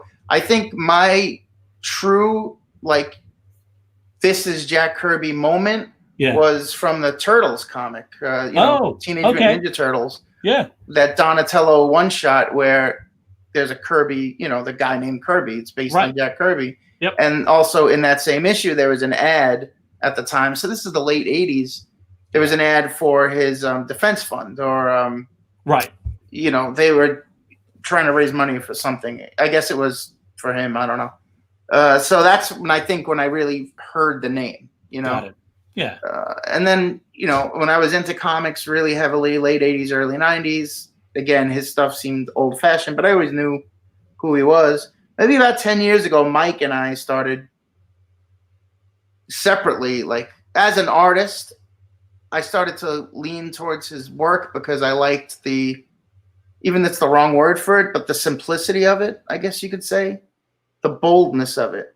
Whereas when I was younger, I was more into the stupid squiggly lines and artists like that, who most kids who grew up in the late 80s, early 90s collecting comics were into, stuff that now I look back at and I was like, how did I ever like this? Not all of it. I mean, some of it I still really like. I still like McFarlane. Yeah. There are a couple Eric Larson stuff I always loved. But other ones I'm like, ugh. So again, I think as you get older, you look back and you appreciate also. But again, it's the boldness and the simplicity of his work started to work its way into my artwork. Yeah. So I started to just get dirty and use different mediums to, like a child, like a child would with my hands, and getting away from digital artwork more and doing traditional stuff more. And he was a big part of that. Cool. Yeah, that makes sense. And then just going to conventions, picking up books, and then we start collecting books and just build from there. Yeah. This is cool shit. Yeah. And Mike started the Instagram page. He wanted me involved, and it just snowballed. Perfect. The big thing with the Instagram page, again, with the show, was if you go on Instagram, I don't know how often you guys are on there, but a lot. It's images. That's all it is, Yeah. really. Yeah. It's photos. And you see a lot of comic book images that people share with no context or information. Right. So our big thing was, well, where did that come from? What's that from? I want to read that. I want to know what that is. Yeah. So when we decided to do the Kirby thing, it's very informative. It tells you what the panel was, what page it was, what the issue was, who inked it, who penciled. Well, obviously Kirby penciled it. The publication date. We wanted it to share what we're learning, and to have other people hopefully say, that looks great, I'm going to go find that issue, or I'm going to buy that trade, or I'm going to visit the Kirby Museum, kirbymuseum.org. That's right. That was our whole Yeah. goal, I guess Yeah, you could say. that's So even, we have fun with it, but it's an education, for us and hopefully for other people. So Yeah. it sucks that way because you wind up falling into a rabbit hole. Like I know I don't post as much because when I start to find an image, then I have to go do the researching for it. I'm like, oh man, I can't stop, like Yeah. I wish I never, decided to post this Medusa drawing, the next thing you know, I'm reading in Humans issues and Right. it's like, it's so vast and, you fall into such a deep hole. Yeah. And especially with the older stuff, because a lot of the info isn't readily available. So a lot of the stuff from the 40s and the 50s, like you have to put the work in just to find out who the inker was, if you even find out who, but we try our best to do as much research as possible. And obviously your page has been a great resource, so the Kirby Museum has been a great resource. Folks should check that out. And that's if you don't already know, there's this place called the Kirby Museum. I've heard of it. Yeah, it's real nice. I one day maybe Randy could give us a tour of the facility. Oh yeah, we can do that when things are back to we'll get a somewhat little back more to normal. Yeah. No, that'd be I think you'd enjoy it. Yeah, that'd be awesome. We could do like a live recording or something. Yeah. Yep. Like not video, audio. Yeah, we could do it. Yeah, that would I don't be want fun. people seeing how the sausage is made. Well, I have shared a few photos online Yeah, we have. and some of the previous chats that we did. We were like looking for content, and I'm like, well, here's what it looks like, folks. Help us raise money so I can pay the bills for that thing, We need wallpaper. Yeah. Yeah, anytime you guys are doing something specific, you let us know, and we're more than happy to share it. That's great. Well, thanks so much for joining us, man. Yes, thank you. Thank you guys. I really appreciate it. Can't wait till we can get all together again. Yeah, right. Hopefully sooner rather than later. Yeah, you guys are doing the king's work. Keep it up. Likewise. We all are. Yeah, likewise. All right, man. Guys. Thank you so much. I'm going to stick around and watch the show. Yeah, do it. Sure. Yeah. All right. Have a good Thanksgiving weekend, and I'll talk to you guys soon. And I'll send you that stuff, fellas. Cool. Great. Cool. We'll get like some. What did you ask for? You wanted a phone number? Just phone numbers, I guess. However, that's probably the best way. Yeah. Okay. All right, man. Bye, Thanks. Lisa. Bye, Lois. Bye, Tommy. All right. Okay. Do you want to run through the I do. the auction again quickly? And I think hey, can you get into that? Can I get into what? Into the auction presentation? I can how did you do it before? Well, I did that. It's a Google slide. No, I have it already. Oh, wait a minute. It looks like Lisa's ready. Lisa, are you ready? Can you give me a thumbs up if you're ready to talk about things? She's ready. Okay. Oh my God. All right. That's good. I'll do the sharing. I have it up if you need to. I'll do it. Do the Okay, sharing. do it. Do it. Oh, I'm gonna remove myself. Stop that. Okay. Are you sharing the screen? Me? Yeah. No, I can do it. Okay, let me present. Yeah, do it. You present. Okay, just a minute. Okay, share screen, and this one, and then share. Hey, Lisa. Hi. You're like 30 feet that way in another room. That's mighty far away. So what's happening in the world of bids? So far we have 10 bids, and out of the 10 bids, we have 4 for the Dream Machine. Nice. So Great. that's looking pretty nifty. What's the current status of it right now? Right now, that's where we stand. We have the 10 bids. How much money? Bottom line. Well, do you want a total of everything, or do you want? No. What's the bid for the Dream Machine right now? What's the high bid? The high bid right now stands at $250. Fantastic. Okay. Thank you. All right. So, So do you come on, want to just folks. run through these and then just say where the bid is at? Oh, okay. Yeah. That's Why don't what I we was do that? thinking. Okay. Hang on a sec, Liz. We're gonna go through the slides, and then if you have a bid, you could say, like, because you can see the Okay. screen, right? Yeah. Okay. Let's go. Fantastic. Uh-huh. So, DL. Has Did we anybody get bid on something? DL? DL, yes, we have 2 bids on DL. What's the current? What's the high bid Bid. right now? The high bid on DL right now is, hold on, I'm trying to organize here. That's 80. okay. No. 80? Wow. Yeah. Big. No, that can't be. But that's okay. We're gonna take a look at. I think it's, well, actually, no, it's the, There's 2 of them. Because there's I'm two of looking them. at There's MRDL. I'm looking at DL. MRDL. Yeah.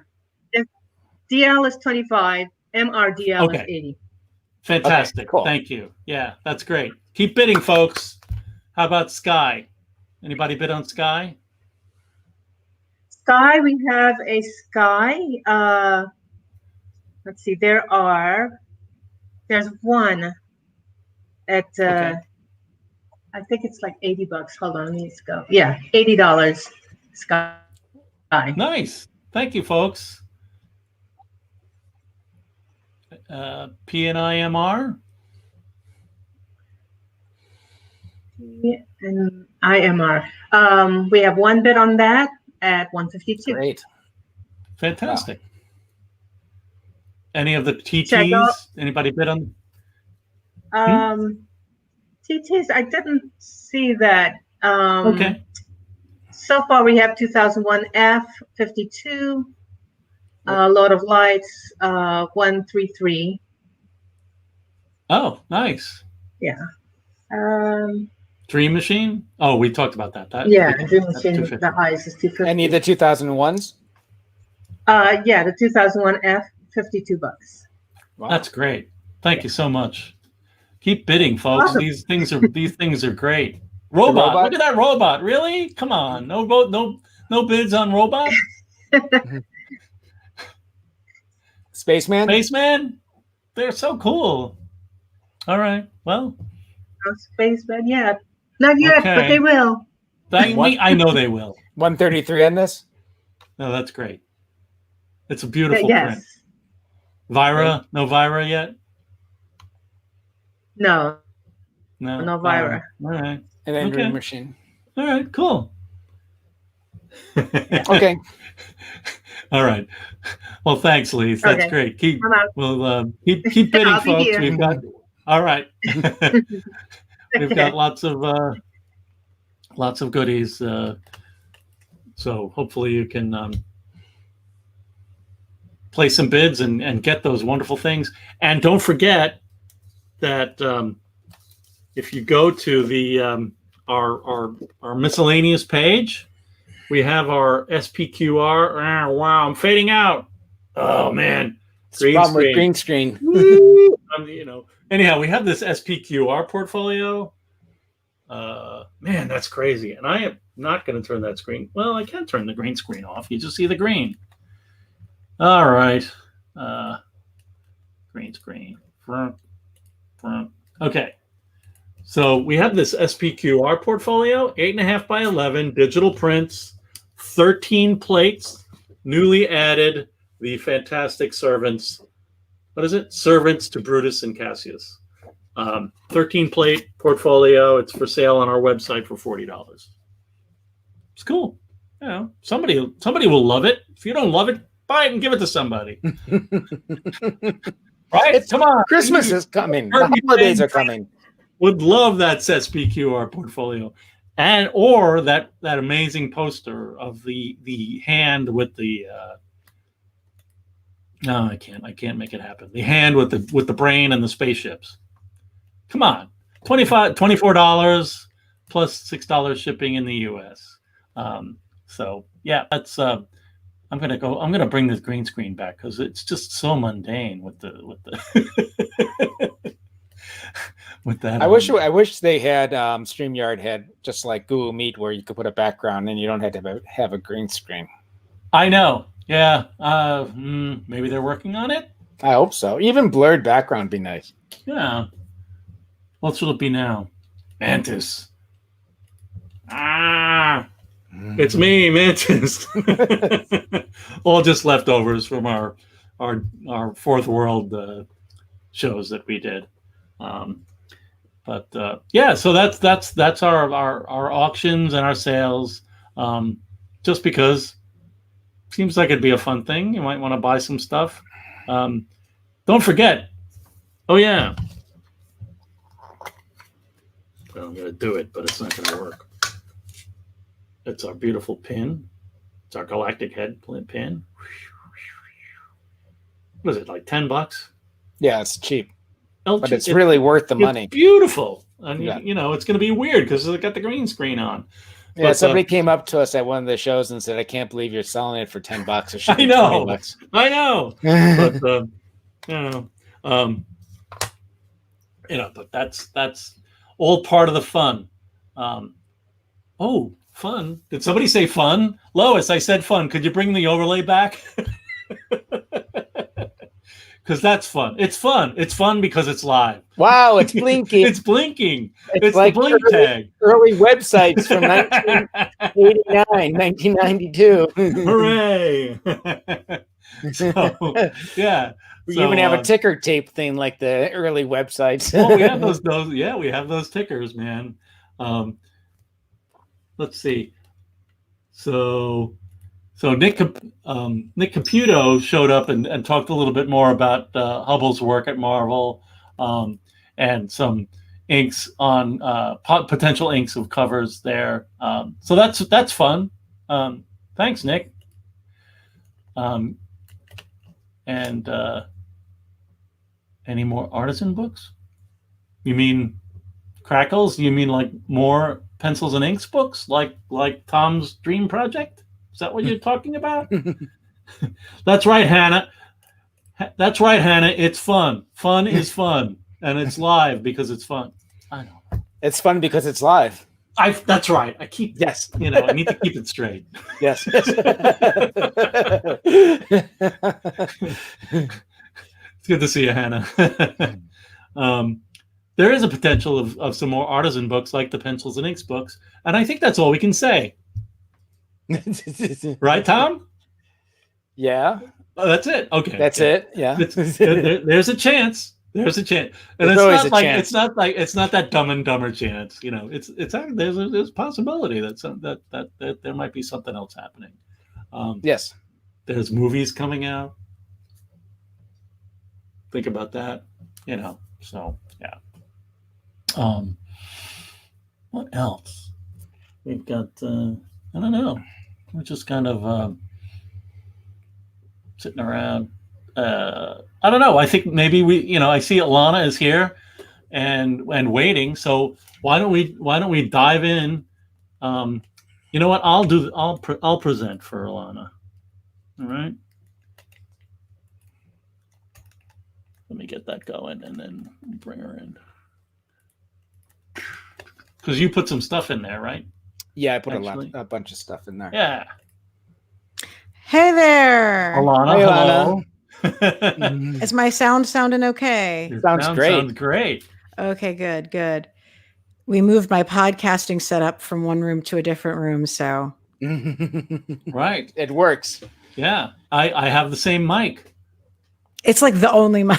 It's the best for podcasts. It's actually Tom's mic, but somehow I ended up with it, and I'm not giving it back. He's not giving it back. And then I bought another one and lent it to Lois. So There you go. It's all about They're the best. They're the best. They really are. They're great. You just got to get it on the suspended stand because the desk stand it's hollow, and I Yeah. hadn't realized that was the problem. My brother now produces my podcast, and he's like, Uh-huh. I know Okay. why you're having that problem. Yes, yes, and he sent me definitely. this arm. Right. It's all very. That's right. I have been looking at that because, yeah, it's there's lots of drumming going on. So right. And then there's a cat. And then Another there's a cat cat. yelling. Yeah. It's Kirby's cat jumped out Well, of the window. She's got a Jack Kirby related name. She's Dinosaur, and she's a bit of a devil. So nice. That's great. All right. I am gonna I'm clicking things. What am I doing? I'm gonna share the screen, and so I'll make that go away. I love the tagline, by the way. It's fun because it's live. Do I think hard about these things? No, it just comes out, and then I'm like, that's really dumb. I'm just going to use it. I have no time for this. I have no time for this. Do you want to explain who Ilana is, and can you give us your background? And sure. Meet me. I can. Yes. Hi, I'm Ilana Levin. I am the host of the Graphic Policy Radio podcast, where comics and politics meet. And while the show, we are generally speaking covering contemporary comics, I did just do a throwback episode talking about Ann Nocenti and JRJR's Daredevil. But usually I'm along the lines of interviewing contemporary comics writers and artists about their work and having roundtables around comics adjacent media and comics. But I also am a huge Jack Kirby fan, huge fan of the museum, and I've written about Kirby. Most recently, written about OMAC actually on the website Shelf Dust, which I think is why you wanted me to talk about OMAC today. And I'm always excited to talk about OMAC. I think we've talked about OMAC in the past, and then I was just wandering around and I saw that you sent me a DM in Twitter. You're like, my OMAC piece is online. I'm like, that's perfect. she's got recent OMAC action, so I thought that was appropriate. So excellent. Yeah, we love OMAC. So it's so why OMAC though? Why? I mean, I know you like Big Barda and Fourth World and all that. My first exposure to OMAC was a random one-off joke in Bizarro Comics that DC did back in I don't know, was it the late 90s or the early 2000s? But like the splash page that was like one man army corps. It struck me as apparently hilarious. Later, when I saw the cover of OMAC #1, and I think the cover of OMAC #1 is one of the most memorable and amazing covers of any comic. And I actually, when I was doing Shelf Dust's like rank the top 50 #1 comics of all time, OMAC #1 is one of my top #1 issues of all time. Wow. Like, this comic works as a complete story, and it's extremely just prescient. Like, we all know Jack Kirby is constantly developing work where you're like, this was written when and by who? But like, this is extremely feminist comic coming out in the early 70s by a dude. And like, as always, his science fiction sensibilities are so prescient. But what I just love is like, what better physical depiction of the commodification of women is like this box of a woman with the legs here, her head and mouth where her crotch should be, as the receptive oracle clearly of the dick of the viewer. We can say that, right? And I'm just like, this is powerful. And this super stark cover with a startling look into the world that's coming. I'm like, oh my God, I really hope not. But God, he's got some conviction behind it. So this cover is just, it is going to strike you immediately. And then I read the comic and I was not disappointed. So. Yeah. And just to be a little Kirby archivist action, I love it. There it is. Like, that's what he delivered. And that's what they turned it into. Did he do the ink there? Like, do we know? Like Royer inked it there. Yeah, Royer inked there as well. Yeah. But it's just they statted it, they flipped it, they pasted it up. But that is what he wanted the cover to be. And he for all intents and purposes, I mean, he kind of got it in a way. But it's cool. It's cool to see that. A startling look. So here we go. Yeah. One man army corps. Yeah. I mean, it's interesting. Like, it's a story that it's sort of amazing that it's jumping in the end when it's such a Twilight Zone sort of secret reveal kind of thing. Like, so many comics would have done this with the reveal of what Lila's deal is end. Like it would have been sequential, and it was interesting choice to jump right in with this reveal of like, no, like what you're about to see ends in this. Yeah. And if for a number issue one of a comic, like, yeah, this will sell it because this is just going to be jaw dropping. And I just love like the completely literal, straightforward, like looking at this female body commodified in a box made of parts. And the entire concept of build a friend is like, you've invented sex robots. Yeah. Like, and I'm like, I don't have a problem with sex robots. I have a problem with treating people like robots, but like, I was like, it's just so amazing. So yeah, I enjoy OMAC in general. Like issue 2 and 3 are really great. Obviously the ending is not what anybody was planning for, but issue number 1 really stands up for me. I think is one of the best single issue comics of all time. So I just find it so amazing that they allowed, like the editors and everyone allowed this. It's just so radical to me when I saw it the first time. Just like, I can't believe they actually published this. Yep. It's I mean, it's all supposed to be, it takes you back. It's taken aback. Like, this is upsetting. Let me think about why. But yeah, like the bodies coming out of the boxes, this splash page with the women tumbling out, their different contemporary hairstyles and the different outfits. I fucking love it. And OMAC just being like, no, you have to evacuate right now. None of you know who I am. That's fine. Like, yeah. We talked about it when I was last on the stream with you guys, but the OMAC character design of the costume is so good. It is. The mohawk and all. I mean, it's really cool. Yeah. I don't think anyone is going to ever do a good OMAC story again, but people won't stop fucking around with it because the costume is so cool. They don't want to.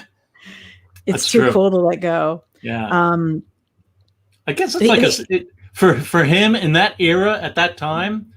Stepford Wives might have been the touchstone, right? Yeah. Good call. Yeah. This issue is super thinking about privatization of cities by billionaires. I have pieces from this issue of OMAC as my banner on Twitter, ELANA_Brooklyn, as my banner on Twitter, constantly, because I'm just like, oh my God, OMAC and class war, let's bring it.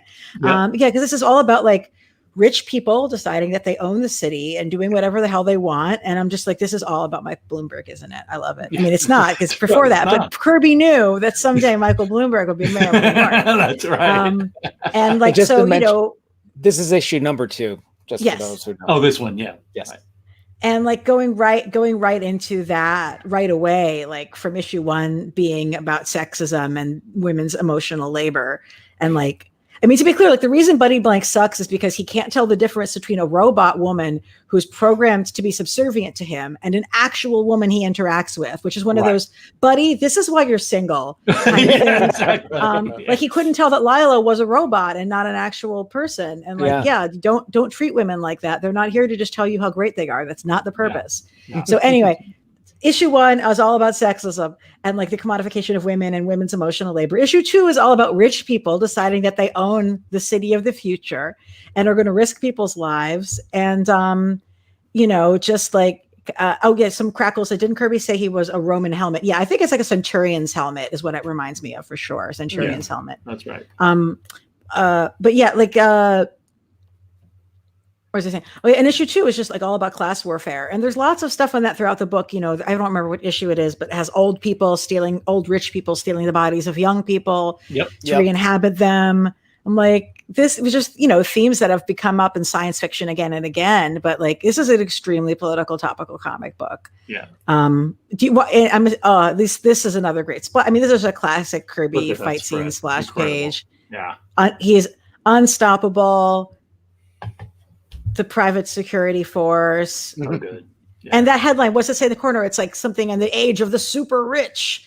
This is very explicitly about rich people waging war against everyone else. Yeah. And OMAC is going to fight for the justice and not be bullied by the rich. I love it.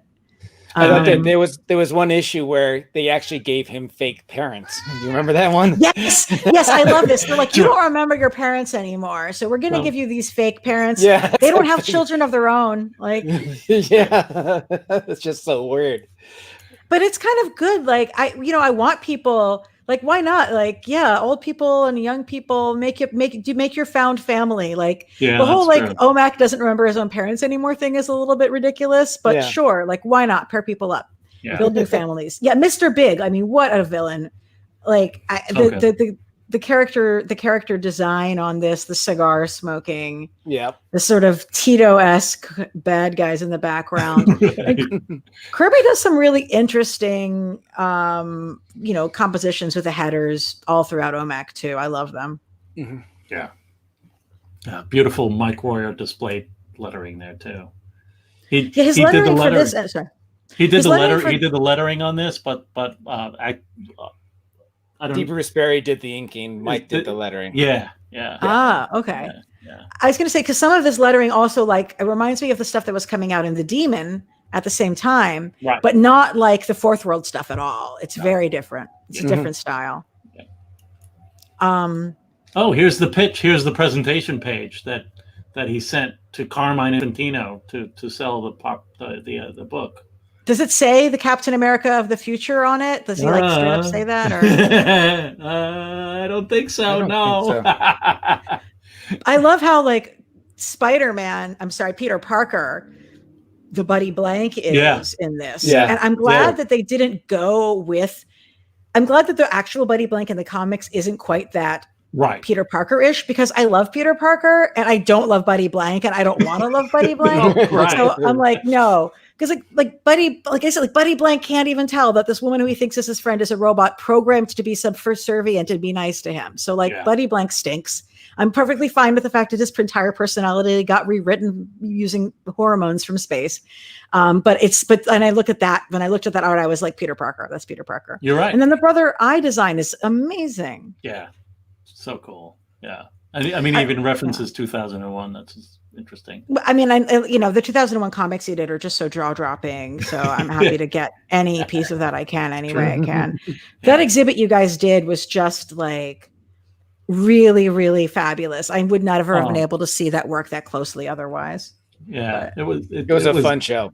It was really, it was a dream come true in a way to be able to put that at the forefront of something, because it is so many people just don't give 2001 a look. I guess a lot of it is the problem is because it hasn't been reprinted. So the pleasure to put it out there like that was really cool. I think it's the only thing that hasn't. That and Captain Victory hasn't been reprinted. Right. That's about it. Yeah. Right. What else we got? But Buddy Blank is such a great name, though. It's perfect. It's a great name. It's blank. What's this? OMAC can travel through the air by use of the Nimbus. All right. The crime cartel. What do? They kidnap. Yep. Which is freeze and ship human beings for brain transplants. Subway soldiers, an entire country for sale. So these are all, these are all like the issues, Subway soldiers, entire country for sale, pirate fish. Fantastic. But the subway, I mean, the issue with the subway monster, the design on that subway is gorgeous. Yeah. I was, I'm like, future tattoo material. But I thought that issue as well, like kind of going and seeing going through New York, interacting with the hoodlums, quote unquote. I don't even remember the character's name, like Rusty or something. Yeah, I'm not, I get why the comic wasn't the number one hit, but it's such an interesting science fiction story. And definitely great flourish at DC National. That's for sure. I mean, and just the ignominious way it was canceled. Like you can just see how angry Kirby is in the ignominious ending of the comic. He's like, okay, now it's all covered in slag. Like, it's like, you're telling me this is the last issue, that I'm going to completely have the most underwhelmed ending. Like it's like acting violence against the story because of the narrative violence acted upon him. Although I don't know if you have something specific that he's said about that, but like the way he wraps up that issue is like, fuck you. Well, I mean, there's that. Yeah, that's part of the presentation. It's wow. Buddy's got a little too much meat on him, you know. Yeah. But it's a great OMAC great drawing. composition. Yeah, thanks Tom. Yep. Putting that in. Oh yeah. Okay. This is kind of the film thing. So he's like watching. This is the movie he's watching in the bed, right? Yeah. Yeah. He's got his Google glasses on. Has his Oculus Right. Oculus VR thing on in this movie scene. Yep. Oculus VR on, watching a movie. Then he gets to meet his parents. I love near the end. The whole relationship between Brother Eye is so interesting to me because, like I said, like it's inspired by Hal, but also it's like a reference to Big Brother. Big Brother is not a positive thing, and so I've always been kind of curious, like, how does Kirby want us to perceive of Brother Eye? Because, like, you know, intrinsically, I'm going to be like, okay, well, it's a satellite in space that acted upon Buddy Blank's body non-consensually and can do anything, see everything. It does not sound like your friend. Like it sounds like, you know, police state, futuristic, you know, omnipotent police state. Yeah. But we never really get to get as much into that as I wish we could, because we got canceled. Yeah.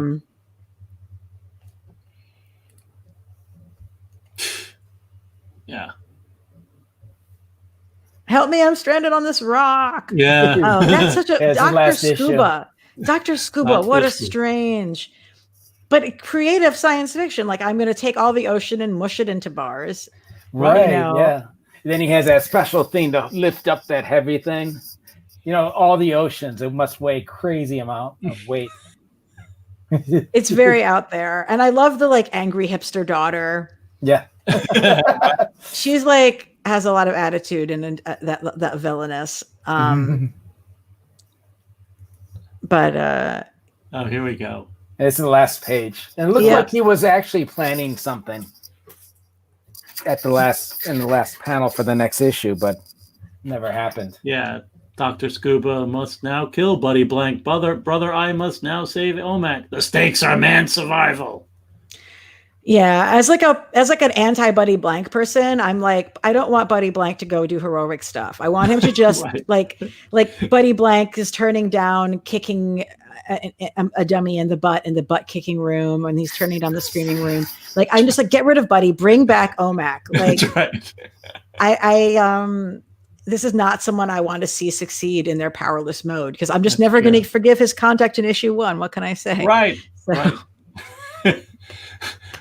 This is, I think Lee, that was something that Jack was looking for, was for someone, you know, I think Bruce Barry was on the West Coast, so he was so happy having Mike Royer inking and lettering that he wanted inking and lettering also, as you know, on the, so that was part of the deal of what it was to work for Jack when he was at DC. He didn't want to have to deal with too many people. That's great. Yeah, so that's the goofy, the real ending that we didn't get to see. Yeah, I hadn't seen it till you shared that. Yeah, we don't have the original art or anything. But No, we don't. We have the last issue's cover isn't even by Jack. It's right, because that was Kubert. And it's and it's like, oh yeah, this is Kubert. No, it was just one of those things where, like, when we looked at the Kirby X numbers that he would use for billing purposes, when he would deliver things to DC cross country, they would have these numbers. All the editors had these numbers, and so it was just their accounting numbers, and the covers were definitely done, could be months after the story. So that's like, he did the story, and normally he would do the story and then maybe they would come back to him with a suggestion for the cover. And instead they were like, well, your contract's over and we've got Joe Kubert here. So we'll get him to do it. Which is such a different style. I know. I guess it's better for it to be on balance. I'd rather it be clearly Joe Kubert like doing his thing than somebody trying to make it look like Kirby and obviously like failing and everything being very uncomfortable. Yeah. So in the end, but yeah, one of the other sort of fun things about the comic is just like how resolutely hippie era, basically all the outfits in the future are, as well as like the specifics of like the kids and the teenagers and their like conflict with the older people. And, as always, like, Jack's on team young people, and it's you gotta love him for it. But like the folks hanging out in that hologram arcade, it's like these are contemporary young people, basically. Yeah. I have to wonder if he had kept around Rusty or whatever his name is. I'm trying to look up his name. The young hoodlum who like he brings with him to go and save the day. I feel like that might have developed into being like a sidekick for him in the future, perhaps. I don't know. Right. But this is definitely a comic that really doesn't like rich people, and I'm here for it. So. And I guess the whole concept of an ocean stealer as well is sort of like hogging natural resources. Like even if his reasons for doing so aren't necessarily like, because I'm overfishing the oceans to make profits in sea, like fish or whatever. It's still like, it's ecological destruction. It's an ecological villain. Right.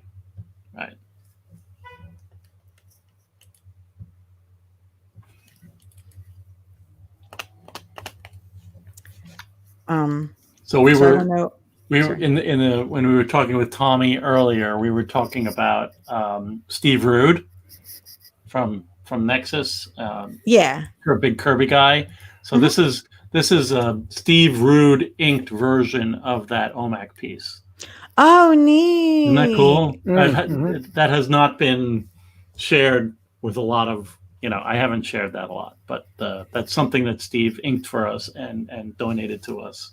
That's really cool. Isn't that nice? Yeah, it's really cool. So are people is that going to be for sale or something, or maybe someday?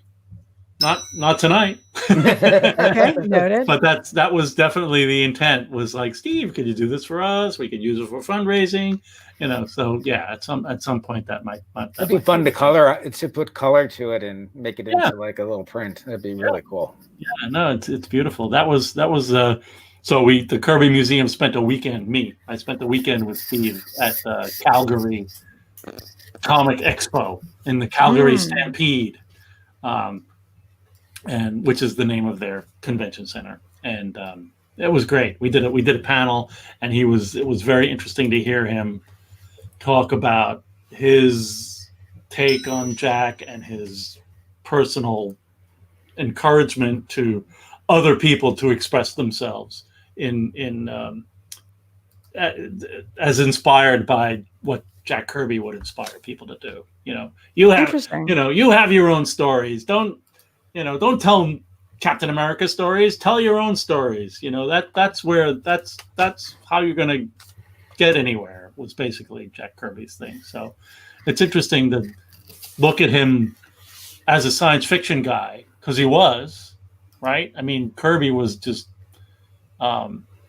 absolutely caught when he was a kid by the pulp science fictions, the science fiction pulps, and the visuals that were on those covers of those pulps. And I mean, we've talked about it already, but it's still like what's here now, but what's Jack think about 30 years in the future and stuff like that. And it's amazing to like look at the super rich and Dr. Scuba renting out a city for their own private hunting party. It's just like like he's just great, just totally I don't know, prescient. I don't know whether prescient is totally the right word. Yeah, I mean, okay. You're going to invent the iPhone, like right. Yeah. Yeah. I mean, he's looking at Scientific American and National Geographic and Life and even science journals and so on. But still, it's like that's what he comes up with for his comic book. And that's one of the things that I connected with when I saw his art. Like I grew up going to the natural history museums like in DC all the time. And so like looking and seeing the very clear influence of art from Latin America and from, the Oceania, Polynesia, and being like, I see that in this. So like that, and those connections really just got me really interested in it. Yeah. Yeah. That makes sense. So yeah, it's OMAC is we did our series on the demon. We did the fourth world. We're definitely we were like in the middle of our live stream video stuff. It's like, let's put out a poll on Twitter, and it was people came back. They want more 70s DC. They want dingbats and OMAC. So yeah, I'm like 70s DC is my shit. So issue by issue, page by page. So maybe we'll have you back, and we could just go through OMAC like that. Yeah, I mean, and if anybody wants to hear me just talk specifically about Buddy Blank and like what's up with that, sorry. Shelf Dust has a series called like Infinite Crisis, Infinite Crisis and Infinite Crisis. And it's like basically they're having different people like myself, like experts, submit answers to questions that one would have reading the series. And one of the leading questions was, so is OMAC Buddy Blank at the time of Infinite Crisis? And I'm like, oh, I'm here to tell you why that doesn't matter. It doesn't matter. And they're like, oh yeah, like bring it on. Like feel free to negate the entire premise of this, Ilana. I'm like, great.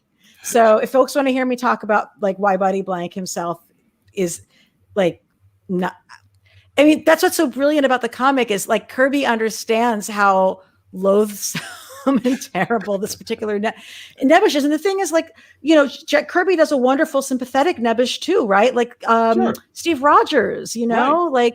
Like just because someone is physically weak doesn't mean they're not wonderful. Like it's not about that. It's not about that at all. Right. But the point of OMAC is like that it's totally okay to completely rewrite his personality with that of a super being because you're not losing anything. He's a blank. He's a blank. He's a void, And so like when people have tried to do stories with OMAC since then, where they're like, Buddy Blank is Commandy's father. I'm like, yeah. Is he though? No. Because I think the whole point is he's nobody actually. Right. Like, I think the whole point is he's nobody. So yeah, I'm happy. If folks want to check that out on Shelf Dust, would love to. Shelf Dust. Okay.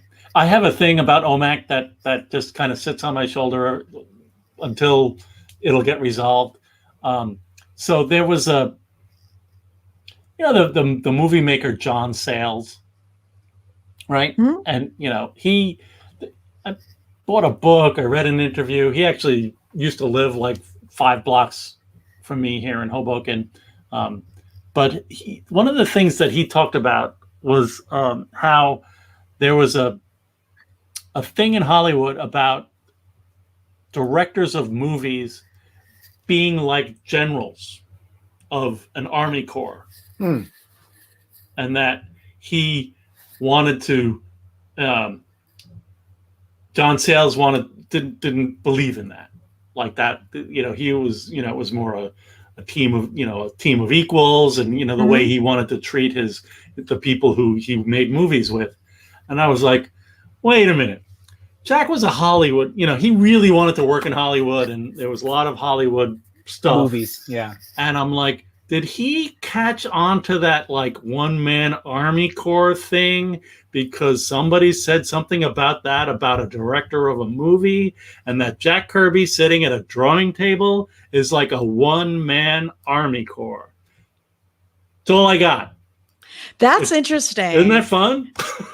Well, somebody else, something else is like the whole OMAC, like Women Army Corps, like an army of one was like Marvel and the U.S. military have so much in common, actually. But, the U.S. military slogan, "Army of One," Army of One, which I kind of didn't realize like that was like a more recent thing, but it is. So yeah, they're copying his framing, I suppose. Yeah, no, it's just a thing that like it sits around with me every once in a while regarding OMAC, and I try to do a little, every once in a while I'll go in the hole and I'll try to find something more about that I feel like John Sayles opened the door for me to about Hollywood culture and making movies, but I haven't found anything. That's really interesting. Yeah, it's fun. Because that's the thing. Like, for Jack with comics, right? It was always like, what I can draw with a pencil, they can't make with their movies, right? I mean, up until recently with CGI, that was the truth.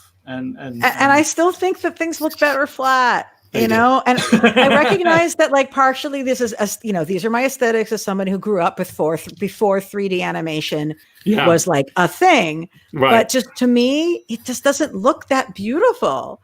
Right. And younger people, for some reason, it looks okay to them. But I just look at it, I'm like, I like it better flat. I like my 2D animation. I like my flat shapes and things. I prefer old school coloring to the modern coloring format, and it's just the aesthetics that I have, Well, it's like when we had our one of our guests over the birthday weekend, where who was the guy who worked at Hollywood, David. Sorry, David. I'm sorry, I'm blanking on your family name, but he was just like, look at Asgard. Why is it so boring? Yes. So the flat color is so much more dynamic, and Hollywood, they seem like they want to make it darker and weirder just because they think it's more real or something. I don't know. And it's like, if we wanted real, I would watch a documentary. I know. Yes. There's really good ones, actually. I don't need to. But I one last thought about Jack Kirby designs. I'm like literally in the middle of editing in the next episode of my podcast, which is about the Venture Brothers cartoon. Speaking of 2D animation, sure. And our listeners were like, "What episode do you want us to cover?" And they wanted us to cover the episode that's particularly full of Jack Kirby visuals, which is 20 Years Till Midnight, where you have the Grand Inquisitor, who is like an Eternal. Basically, It's like an Eternal shows up in this animated show, and so I found myself in the reverse situation of trying to explain. And is trying to explain that to an audience of people who know this other animated show and who love these particular aesthetics, but who might not know Kirby's work. So flipping it around here, but it's a Oh, so Crackles put on the comment, it's not just flat color, it's about the limited number of colors. Yeah, I agree. Right. Having the limited palette is also kind of gives you a specific aesthetic to lean from. That's not to say that, like, there are times when I look at an old comic and I'm like, that purple is ugly. And I know you wish that wasn't the only purple you had. But I think at some point in time in the Bronze Age, they kind of had enough colors to capture it all without having like the complete freedom to make everything become muck. Yeah. So I don't know. I don't want to be like coloring peaked in the year 1983. No, don't do that. But like, and maybe, I don't know. Yeah. I'm terrible. Like, all my colorist friends are like, Ilana, you're terrible. Never talk to me again. But like, look, I recognize that this isn't a product of like an objective, what is good or what is bad. Like, there's a reflection of the aesthetics that I have as someone who consumed art from a particular time period, and that's what resonates with me. Sure. Someone asked, do you like Thor? Did I like Thor Ragnarok, the movie? I did enjoy it, and there were glimpses within it that were like visually Kirby referencing enough for me to be happy about it. But the aesthetic wasn't what made the movie for me ultimately. Like that was not the best part of it. The storyline was really good. It was a great critique of colonialism. I'm like, this is a movie all about how colonialism is poison and becoming a diaspora nation. I have like feelings about this. I'm Jewish, so like, so I enjoyed the movie a lot, but the aesthetics were like there enough for me to not be like belly aching about it. Yeah. But it's not like what I would want her to do if I was in control, if that makes sense when it comes to some of the visuals. Yeah. Well, they completely greased the wheel for me when Taika Waititi posted the image of the Galactic Head helmet that the costume designer built in 3D and wore. Like, really? Like, that's how much you're into Kirby that you're going to ask your costume designer to make the Galactic Head helmet? Okay. You know, like, so there was a lot of visual fun stuff going on there. For at least they tried to make it as crazy as Kirby stuff, you know. Yeah, the enthusiasm was definitely there. You know, you have some rainbow bridge stuff happening. Yeah, that's right. That's right. And yeah, it's one of the better Marvel movies for sure. And sure. Yeah. Yeah, I can definitely say that. Yeah. Yeah. I did cover it on the podcast, so if people want to hear me talk about it at length, you can look up Graphic Policy Radio covering Thor Ragnarok. So. Well, you know, this has been great, and you know, I really appreciate your coming by and responding to last minute things. You said you had something else and you moved something, so it's just great. It's always a pleasure. I'm always happy to hang out with my fellow Kirby fans, and as you know, I love the museum. Everybody go buy our t-shirts. my back there. Give them all your money. Give them all your money. I'll see you guys. I'll keep watching. Take care. Thank you very much. Thanks. Okay. All right. So that was great. Yeah, Lana's always fun. She came to that first pop-up and it was like, oh, she's got Kirby tattoos. All right. Let's keep talking. What else is going on? Yeah, no, it's really fun. Really fun. It was. Yeah. I am gonna look up that Taika Waititi Galactic Head thing. Just for kicks. Let's see if there it is. Oh my god. Come on. All right, I gotta share my screen here.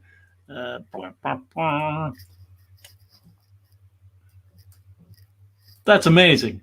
Come on. It's crazy. Come on, Taika. You got to send that thing to us. We need to have it in the Kirby Museum. Yeah, that is really cool. Not crazy. It's really well done. It's really well done. Oh man, I complimented the person, R.A. Vincent, as well, the person who made it. That is just so cool. Yeah. So always a pleasure to talk to Alana. She's always got some good things to say. I'm gonna stop that screen, and I think it's trivia time. Let's play trivia. What do you say, folks? It's 9:30. I've got a trivia set. If you want to do some trivia, you can put your answers in the chat, and there are indeed prizes. So we'll collate who might be first at answering questions, and who answers the most questions correctly first. And we will offer prizes to the winners. There will be winners. We have stuff. So let me find. I got to click a thing and another thing to find this trivia contest. All right, it's trivia. I don't know. It's trivia. Why not? Sounds like something fun. So yeah, we want to see your answers in our chat. And so I'm going to ask a question, and then there'll be some blah, blah, blah, blah, blah, and then I'll provide the answer after a certain period of time has gone by. So that's what's going to happen. Let's see, get this here, that there, and then this, and I'm doing that. Right. So send your answers to the chat, because it's fun, because it's live, and that's it, right, Tom? Yeah, it's live. We're not dead yet. We're not dead yet. It's 9:30. Come on, keep an eye on that auction. I guess we get. Maybe I should do the auction. See what the bids are. Okay. Maybe the bids first. Let's go to the bids. Should we close it out now, or do you want to do? No, let's say what the most recent. Okay. What the high bids are right now, and then we'll say it's going to end, pretty darn soon. So, Lisa, can you turn on your camera and maybe tell us if anything's going on? Hello. All right. Okay, So she's so- there, and I'm gonna stop sharing, and I just want to like say, come on, folks, get in there because it's getting to the line, and we have 11 bids, and Fantastic. and so far, still the highest on the Dream machine is $250. Oh, okay. And I suppose there's been one other bid since you did 10 bids last Right. time. Yes. So there's been one bid since we last checked in. One more on the Dream machine. So it was 4, now it's 5 bids on the Dream machine. Oh, okay. But it was 250. Well, okay. So yeah, 250 is still the highest bid. Still okay. So 250 is the highest bid. We've got Dingbat Love. That there's what do we have something on DL? Do you got that? Yes. $80 on MRDL. MRDL. How about DL? Nothing on DL. Yeah. Nobody wants this book for $25. There is DL $25. Yes. All right. Come on. Can does anybody want it for 30? You know, and anyhow, and then we have the Dingbat Love, Mike Royer, which is at 80. You say now? 80, yes. Fantastic. So we take it. Don't let that person have it for 80. Bid it up. Come on, really? You get a nice Mike Royer tip-in sheet. He numbers it. He signs it. And just to mention that the reason we're doing the auction is to raise money for the museum, and the museum has monthly expenses. We do have a physical space that we have to pay for, that we store all our stuff, and we create these things as well. It costs overhead money and so forth. So, I mean, really, our big outlay is for the archive, which is a physical space where we keep things, and it's like. We are a real museum in real meat space. We just don't have a public-facing exhibit space. So we're just kind of like, let's. It's why we go to convention. We can get the word out about Jack, talk to fans about Jack, and then hopefully we can come back and sell enough T-shirts and prints and stuff to help us pay our bills. So. That's if you please consider offering and bidding for some of these items here. The Sky Masters, how's Sky doing? Just still the same bid as before, Lise? Sky Masters? Still the same. Where is it? 50? Oh man, somebody's getting a deal. Why would you let somebody get a deal like that? It needs that thing goes for $100 on eBay, man. You're getting a bargain. It's a great book. I don't know. It's so beautiful. It's so beautiful. But so keep those bids coming. $80. $80. That's fantastic. Okay, we've got pencils and inks signed by Mike. P&I MR. No bids. Someone is asking, do we take PayPal? We do, right? We do. That's how we will be doing it. We'll be sending out.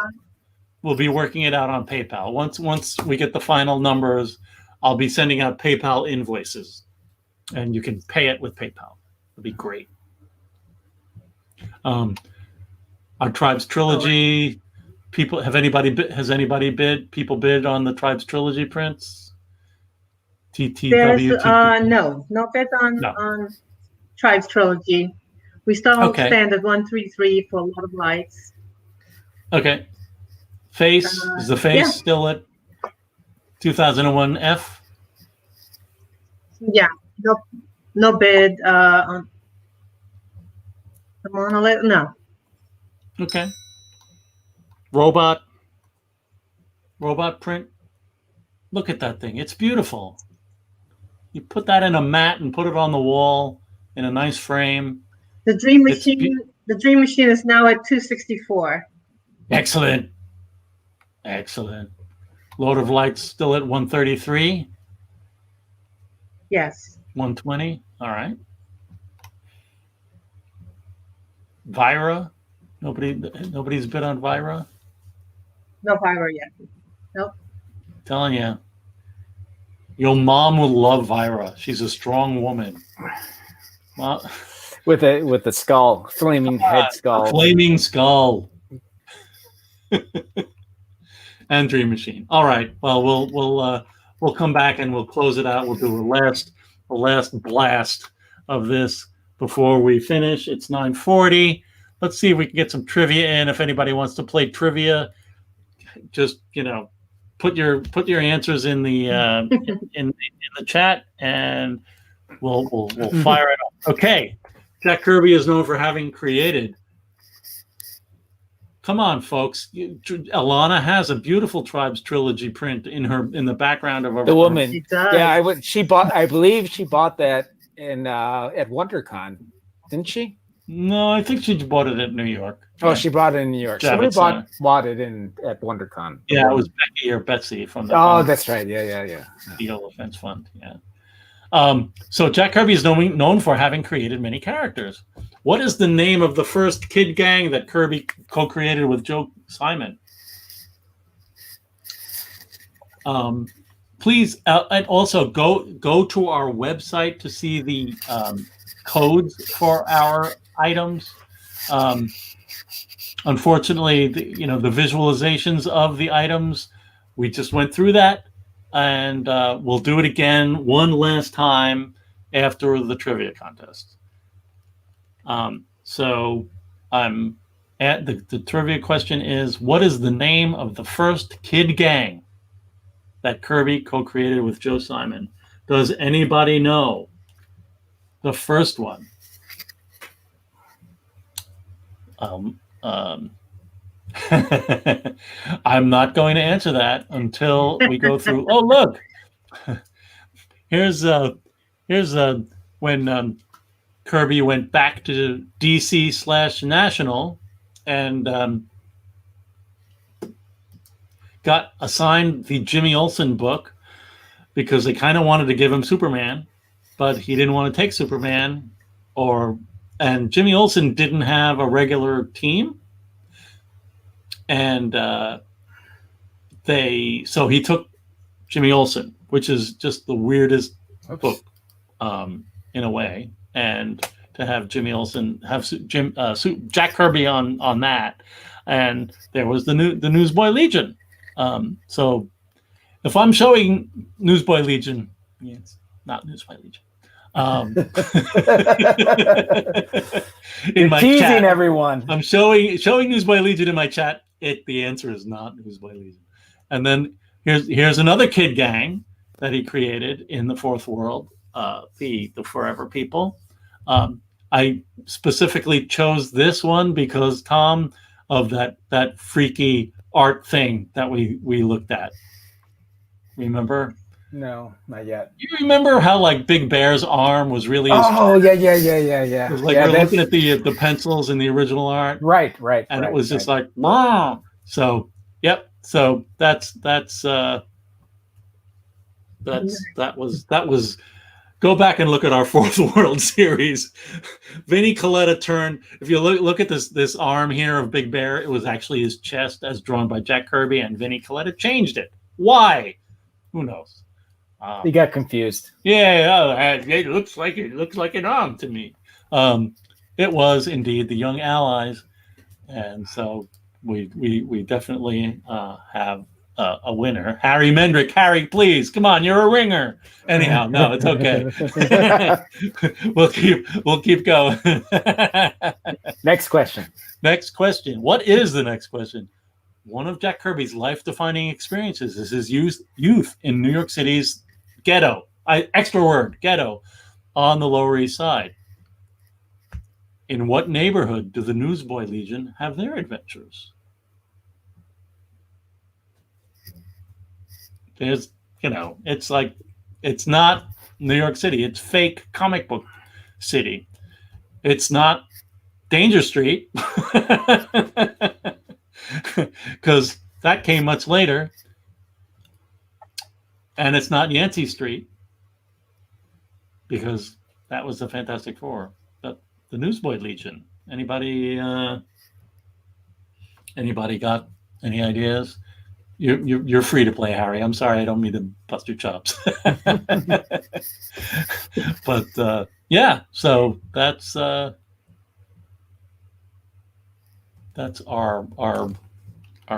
second question. Neighborhood News by Legion are from. Suicide Slum.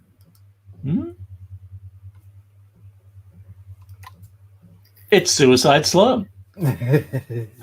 Thus, the Newsboy Legion and the Guardian ride herd on the cowboy of Suicide Slum. So Bob got it. He did. Number 3. Oh, no number on this one? Okay. Creators Jack Kirby and Joe Simon and publisher Martin Goodman did something quite bold when their big hit Captain America Comics #1 was released. What was so bold about Captain America Comics #1? Anybody? Lisa, I'm gonna take you out so you can relax a little bit. There was, we kind of look at it now and go, yeah, and it gets talked a lot on social media, but it was, it was a big deal. It was bold. I'm, proud of them.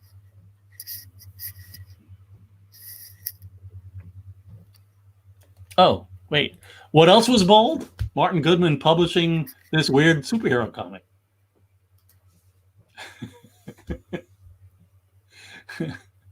Yep. And what else was bold? DC National publishing something called New Gods. It was bold. I mean, on a comic book rack, New Gods. I mean, America. Probably a lot of religious people would look at that and say, "Oh my God, what am I looking at?" Yeah, no, I mean, I went from those Gantry Lawrence Thor cartoons to Norse mythology. That was, and I didn't read a comic book in the library, so what's this? The God of Thunder? Well, there's Odin and Thor and Loki. Totally legit, but it's still kind of a big deal to decide to publish something called that. But the answer is a patriotic hero punching the German head of state when we were not in war. We hadn't declared war on Germany. So that's pretty bold and legit. But that was a really, really, really cool thing, and we saw that video. Yep. Of Jack Kirby talking about it. Earlier in the show, how he was threatened by members of the American Bund, and he went to go take on 8 of them, and then they disappeared. All right, next question. In 1947, Jack Kirby and Joe Simon realized that a particular genre was not being offered in comic books. What genre was their innovation? And it was a genre that was being offered in paperback books, magazines, but not in comics. What was it? Come on, Kirby people. Also in 1947, Simon and Kirby produced Lockjaw the Alligator, a particular favorite of mine. And they were also working there. They did not innovate the crime genre. All right, Evanier. Simon and Kirby porn.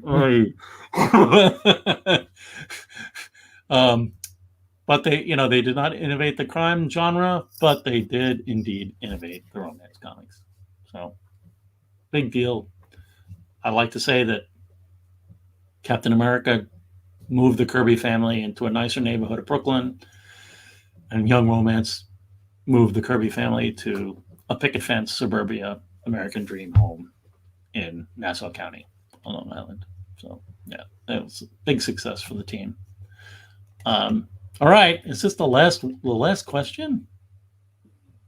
I think it is. Oh gosh, I can't keep track.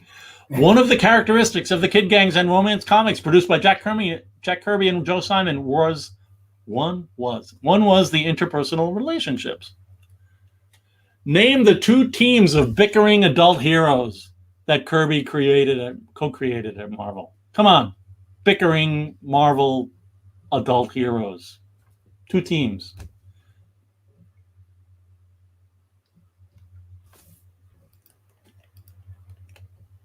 It's true. Anthropomorphic alligator comics. Nick, you win. So here's oh look, it's a what is it? Is it a plane crash? And these people come out and they're like, well, we survived the crash. Let's become heroes. Oh, you know. Mark Evander is really. So they're back in at DC National in the 50s. Kirby worked on the Challengers of the Unknown. Did he create them? Did he co-create them? Did Joe Simon help create them? There was a writer. There's lots going on with the Challengers of the Unknown, but there was some bickering. The answer is the Fantastic Four and the Avengers. It's true. They bickered. Yep. So that's that's as far as I got, I think. I don't think there's another question. The end. It's fun. I'm telling you. Because it's live. Because it's wait. I'll get it. I'll do it, Lois. Oh, she did it. Thank you. She's on fire. It's fun because it's live. Seriously. So that's trivia, and we've asked Lois to compile trivia people, winners, etc., and we'll find out. I did not call the X-Men adults. The Avengers, yeah. Well, there was bickering. The Hulk was a little bit of a grouch. But yeah, you're right. There was more bickering at the Kooky Avengers. But yeah, no. So that's some trivia questions. We have pins and books that we'll reach out to the winners. And I don't know. We'll figure out how to send you some stuff because we love trivia questions. I really wanted to do 5 more in a different segment. I ran out of time. Hey Lois, let's watch a video. Of what? It's the same. I think my favorite cover of yours that you've done is issue 100 of Fantastic Four. That one really gripped me. You gotta get a copy of that. Fantastic Four is The Galactic Head is the space a great exercise. Yeah. His visitation are available for $5 up at the counter if you wish.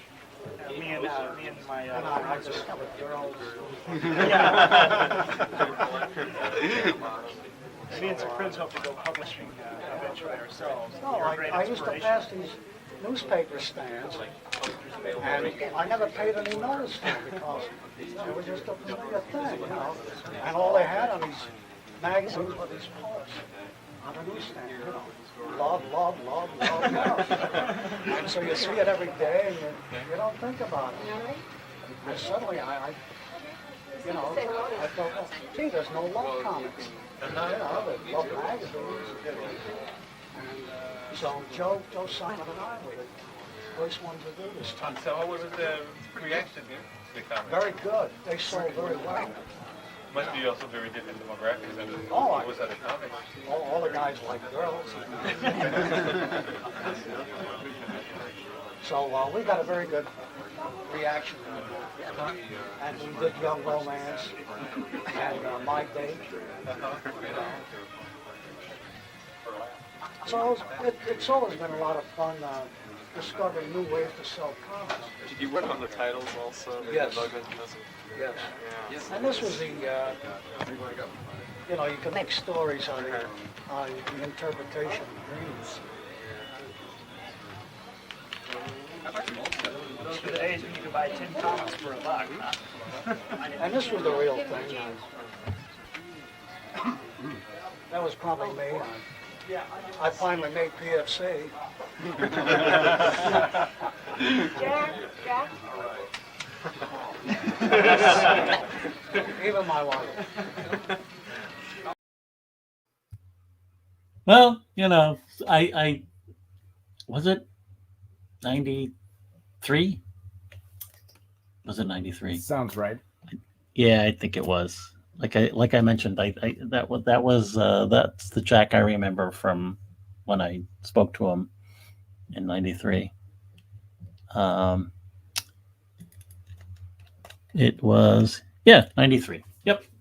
So yeah, that was fun. We have like an hour long video. There's 20 minutes of it on YouTube. Now there's 2 little 2-minute bits in this thing. I guess this will live on YouTube. I don't know. I don't know. Auction. It's weird to have an auction thing on YouTube. By the way, but we could edit it and have the separate videos of Alana and yeah, we could. And Tommy, yeah. Yep. So there's a SPQR portfolio with I'm fading out. I'm heading into the negative zone. There's an SPQR portfolio on our website. 13 plates, Jack Kirby costume designs, $40. This crazy poster. What is this poster? It's a huge poster. Again, with the transparency. It's the background of our screen. If you go to our website, it's a 24 by 36 poster. I don't know. I wouldn't call it a stocking stuffer, but you know, our pin is stocking stuffer. You could get a nice galactic head pin. Comes in a box like this.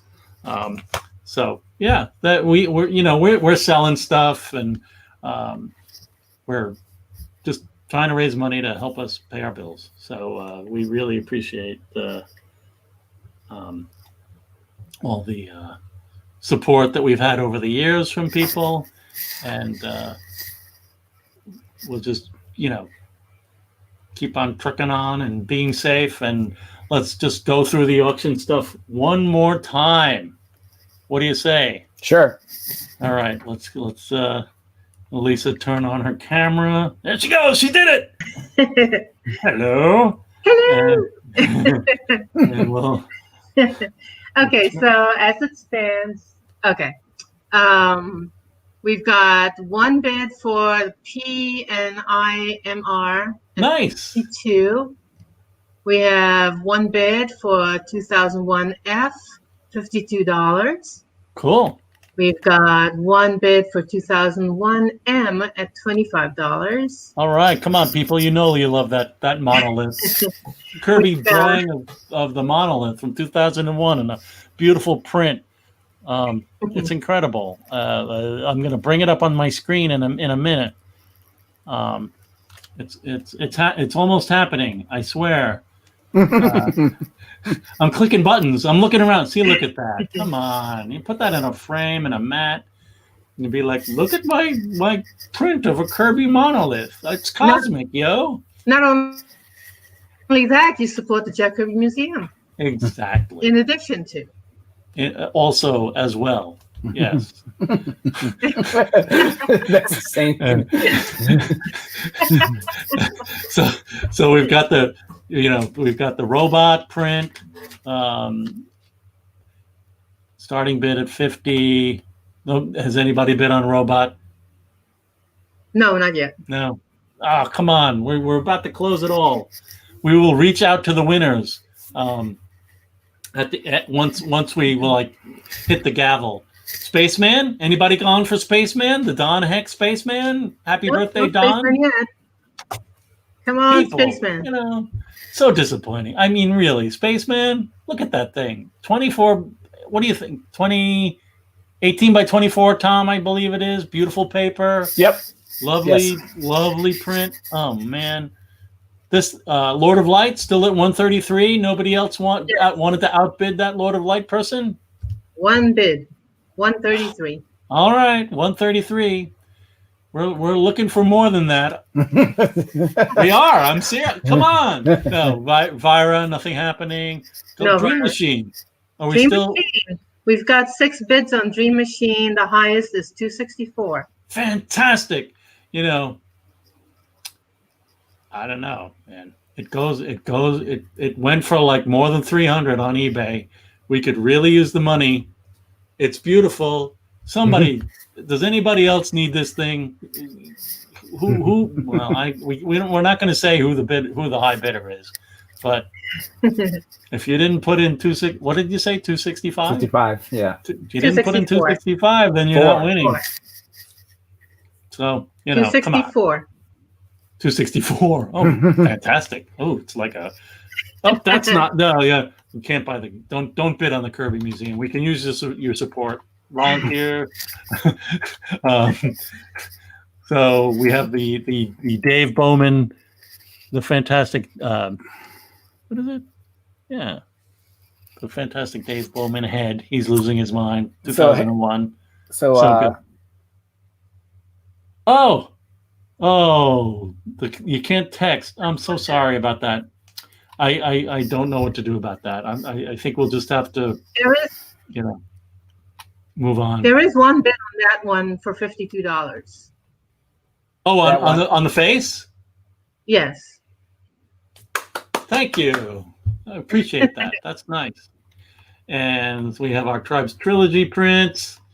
No bids. So somebody's gone for the PNI MR.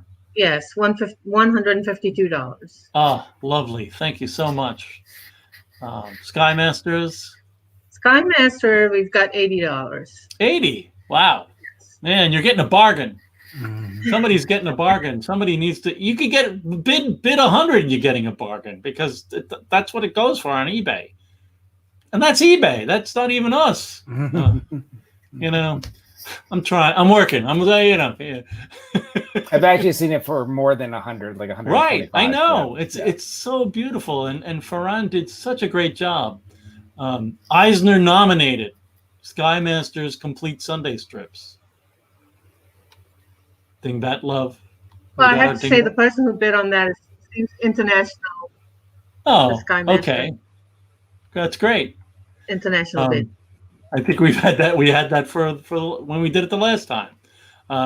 So we appreciate that. Thank you so much. I'm so sorry about the Japanese text problem. But we'll consider that next time we do an auction, because we're going to do it again, of course. Have to. Yeah. And by the way, I'll just share that we have Jack Kirby checklists and Galactic Head pins are going to be the trivia contest prizes. So we'll work that out with our winners with what they like. Maybe we'll send both. I don't know. But yeah, so that should be fun. And I'm really feeling that, like, I'm gonna hit the gavel, and we'll end the bidding, and then we're gonna kind of move into we're gonna shut the live stream down, and we'll move into some texty blah blah blah, and there'll be some PayPal invoices shared and payments, and then there'll be shipment next week. So I guess it was fun. It's fun, right? Yeah, it was fun. Lois has a ticker that she could put up about how fun it is. It was fun because it was live. I know. I think Tom did a great job, and Anna did a great job. Loved it. Yeah, Tom and you did a great job, and Lois did a great job. And the guests did a great job. Thank you, everybody. It was not as we did a great. Thank you so much for everybody stepping up and joining us and helping in this incredible, fun live event. And there'll be more. So I say farewell to you, and everybody, please be safe. Yep. Yes, it was fun because it was live. It's true. All right. All right, everybody. Thanks, Thank you so everyone. much. Thank you for your bids. Really appreciate it, and have a good one. We'll see you online again sometime soon.